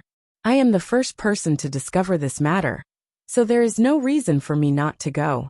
Chu Ning was a little hesitant. This matter involves a lot of things, and I don't want you to be dragged into it. According to his investigations these few days, he had already faintly felt that the Empress should have played a big game when she was alive. Although she was now dead, the matter was far from over. Especially now. The bronze cauldron in the Heptagon Alley had mysteriously disappeared. No matter how he looked at it, he hoped that Yuer could stay out of this matter. Chu Liyue's lips curved. From the moment I went to the Heptagon Alley, it was already difficult for me to get away easily. But father, don't worry, I know what to do. I know what to do and what not to do. Chu Ning looked at her with a deep gaze. How could he not know that this was actually her excuse? The real reason was, if she could appear, to a large extent, His Majesty's punishment would be reduced to a large extent. Chu Ning felt a wave of warmth and finally nodded. All right. Come with me to see His Majesty. Chu Liyue walked beside Chu Ning, and the imperial guards behind them were very perceptive and kept a distance from the two of them. Originally, Chu Liyue wanted to ask about the Empress's situation, but after thinking about it, he suppressed the words. After walking for about 15 minutes, the group finally arrived at Zhaoyang Hall. The strange thing was that it was currently daytime, but the door of Zhaoyang Hall was tightly shut. The number of imperial guards outside the hall was also twice as compared to usual, and they looked like they were ready to fight. Chu Ning stopped in his tracks. Eunuch Min, who was guarding outside the hall, saw Chu Ning and knew that he had come to report to His Majesty. But then, he saw Chu Liyue standing beside Chu Ning. Eunuch Min's heart skipped a beat. Why is she here at this time? He hurriedly walked over with small steps. Lord Chu Ning, His Majesty is dealing with important matters at this time. Please wait a moment. After that, he looked at Chu Liyue. Miss Lu Liyue, why are you here today? Chu Liyue concisely said, My Majesty has something to tell His Majesty. I have something important to report to His Majesty with my father. Eunuch Min, you don't have to worry. We'll just wait here. Eunuch Min was a shrewd person. When he saw Chu Liyue and Chu Ning's expressions, he felt that something was amiss. Hence, he didn't ask in detail, and left after saying a few words. But the moment he walked back, the door was suddenly opened from the inside. Bang! A middle-aged man in a black brocade robe walked out from within. His face was very gloomy, and he exuded an imposing aura that prevented strangers from getting close. When Eunuch Min saw him, he immediately respectfully took a step back. However, that man didn't care about him at all, and just walked out with big strides. Looking at that face, Chu Liyue slightly narrowed her eyes. This face looks a little familiar. Suddenly, her eyes lit up. This man is 50% similar to Situ Xingchen. Mobile users, please browse for a better reading experience from Love Network.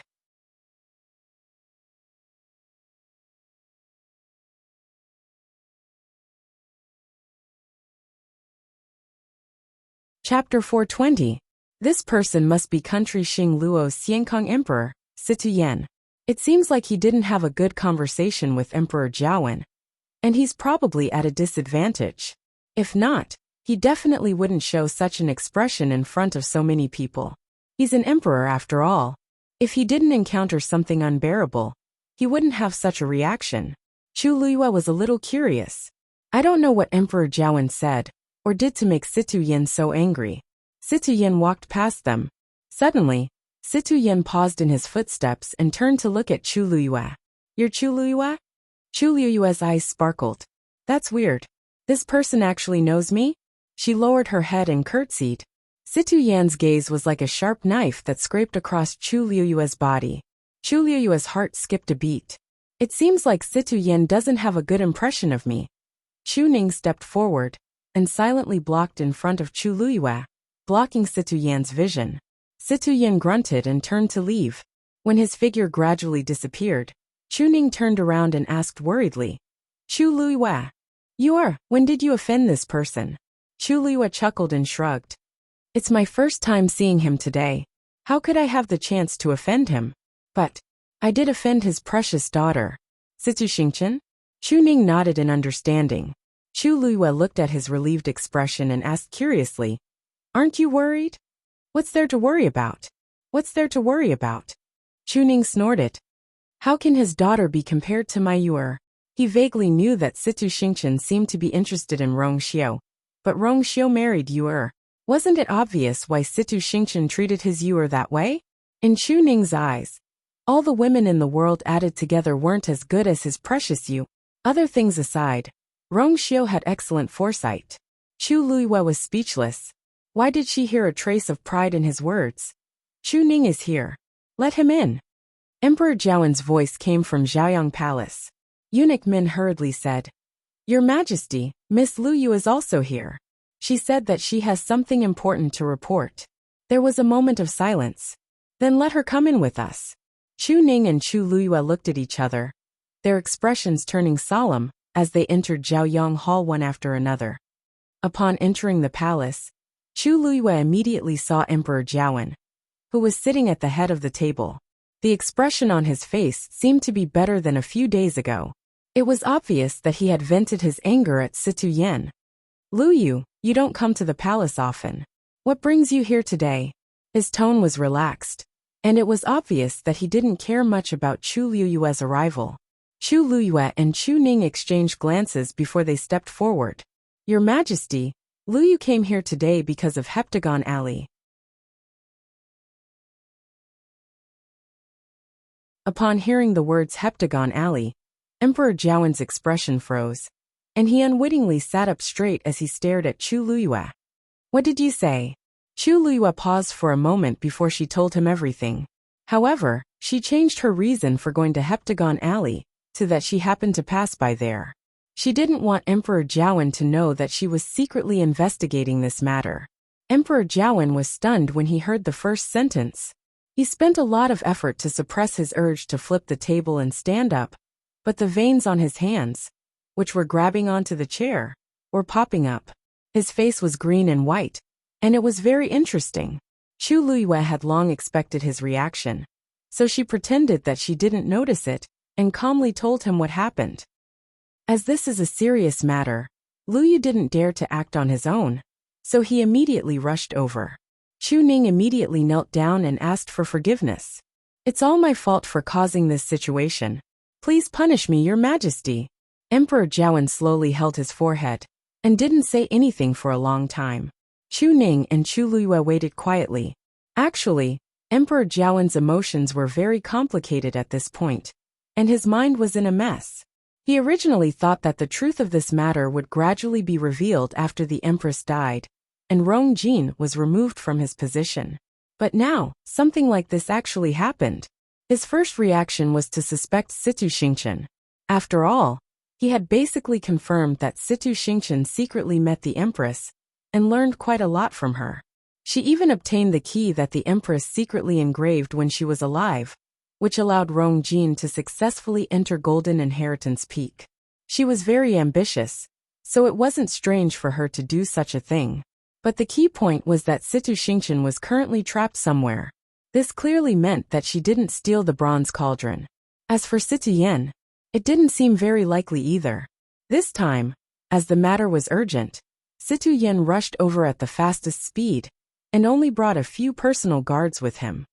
The other party is very strong, and they clearly came prepared. This matter can't be entirely blamed on you. Emperor Zhaowen suppressed the ripples in his heart with much difficulty as he slowly spoke. Immediately bring someone to Heptagon Alley, and check if you can find any clues. Once you're done, report to me immediately. Yes. As for Lu Yu, since you're the first to see it, I'm afraid I'll have to trouble you to make this trip as well. Chu Luiyue said, Your Majesty, don't worry. Don't worry, Your Majesty. I'll do my best. Emperor Jiawen nodded and suddenly asked, "Oh right. This won't take up too much of your time and energy, right?" On Vice Admiral Mu's side, "You have to prioritize him for everything, okay?" Chu Luiyue agreed, but he chuckled in his heart.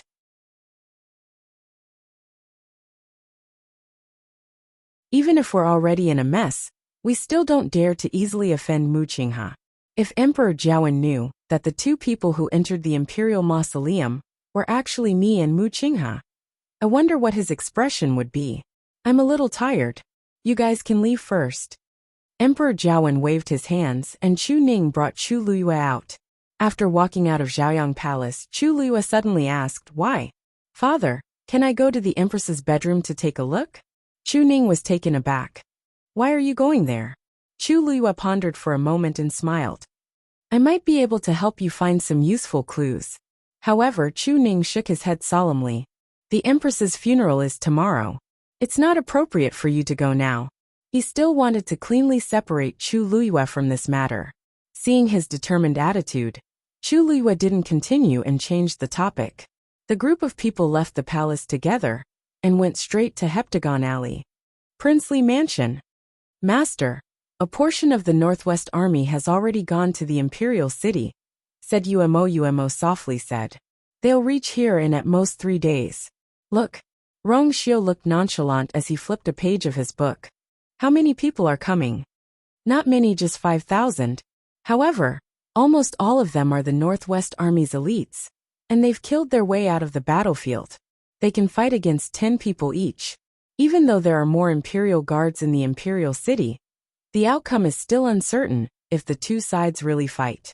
Besides, there are reinforcements behind." Rong Xiu's lips curved up slightly. Rong Jiu won't fight an unprepared battle. Besides, I want him to win. Mobile users, please browse and read. A better reading experience comes from Love Network.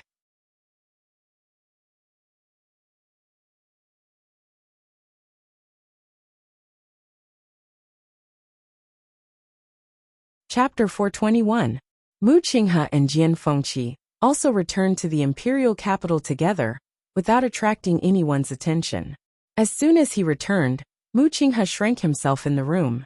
Jian Fengqi originally wanted to take a look at his injuries, but he was refused entry. His temper was not good to begin with, and seeing Jian Fengqi like this, his patience was exhausted. He was too lazy to care, and went to do his own things. Mu Qinghe stayed in the room, and simply treated his wounds alone. There was no expression on his face, and he looked like a piece of wood. However, in his mind, everything that happened in the Imperial Mausoleum was constantly replaying. Especially that illusion. Even if he knew that everything was just an illusion, every time he thought about it, his heart would still stir. Especially when he was alone and quiet. All kinds of images seemed to flash before his eyes, and his ears were filled with noise. Mu Qinghe closed his eyes in annoyance, but found that that person's face was becoming clearer and clearer. She still had a smile on her face. "Qinghe, why did you call this consort?" Her voice was clear and gentle, and every word entered his ears. Mu Qinghe's heart seemed to be poked by something, and it was extremely sour. But soon, the smile on her face disappeared, and it was replaced by shock and disbelief. "Qinghe, you betrayed this consort?" The bright starlight in her eyes gradually dissipated, and endless disappointment and sorrow surged. Mu Qinghe suddenly opened his eyes. In a short time, he was actually covered in cold sweat. The sweat and blood mixed together, and it was painful. He stood up, planning to clean himself up first. However, just as he took a step, his expression suddenly changed, and he stopped. A bronze mirror flew out from his body. He was blocking his way out. An endless sea of blood surged. A terrifying aura came, covering the sky and earth. Mu Qinghe's body swayed, and he knelt on the ground. An intense bone-piercing pain came from his heart. He grabbed the clothes in front of his chest tightly, desperately pressing down. But it could not alleviate the pain even a little. "Where is it?" A cold and majestic voice came from within. Mu Qinghe clenched his teeth, sweat dripping from his forehead, and his lips trembling pale. This subordinate is incompetent, unable to snatch the thing. Trash. The pain that was several times more intense instantly swept through his entire body. Mu Qinghe finally could not help but groan, and he spat out a mouthful of blood and fell to the ground. This time, he could not even speak a complete sentence. But you can't even do one thing that I asked you to do. Mu Qinghe, when did your abilities deteriorate so much? Or, did you do it on purpose? This subordinate did not. Mu Qinghe's body trembled as he spat out these words with much difficulty. Just with this sentence alone, he had used up all his remaining strength.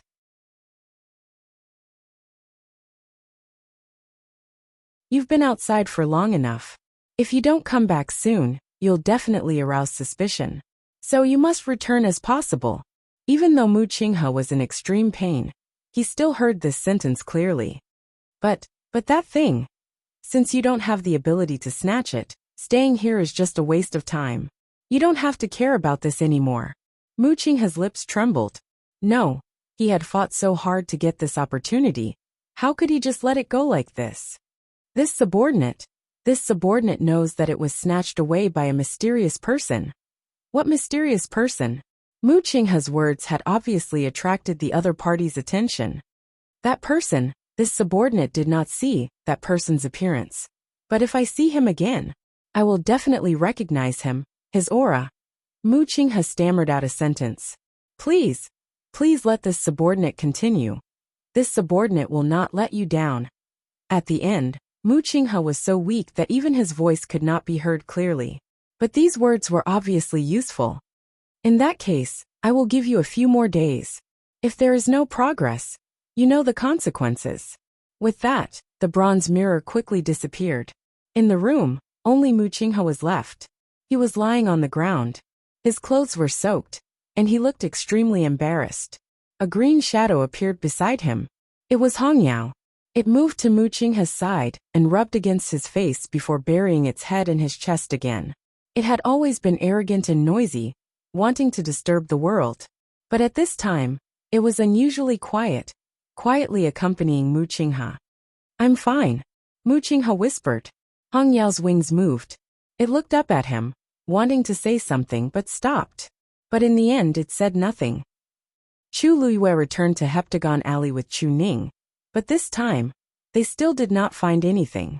When it was over, it was already late, so Chu Ning asked her to go home.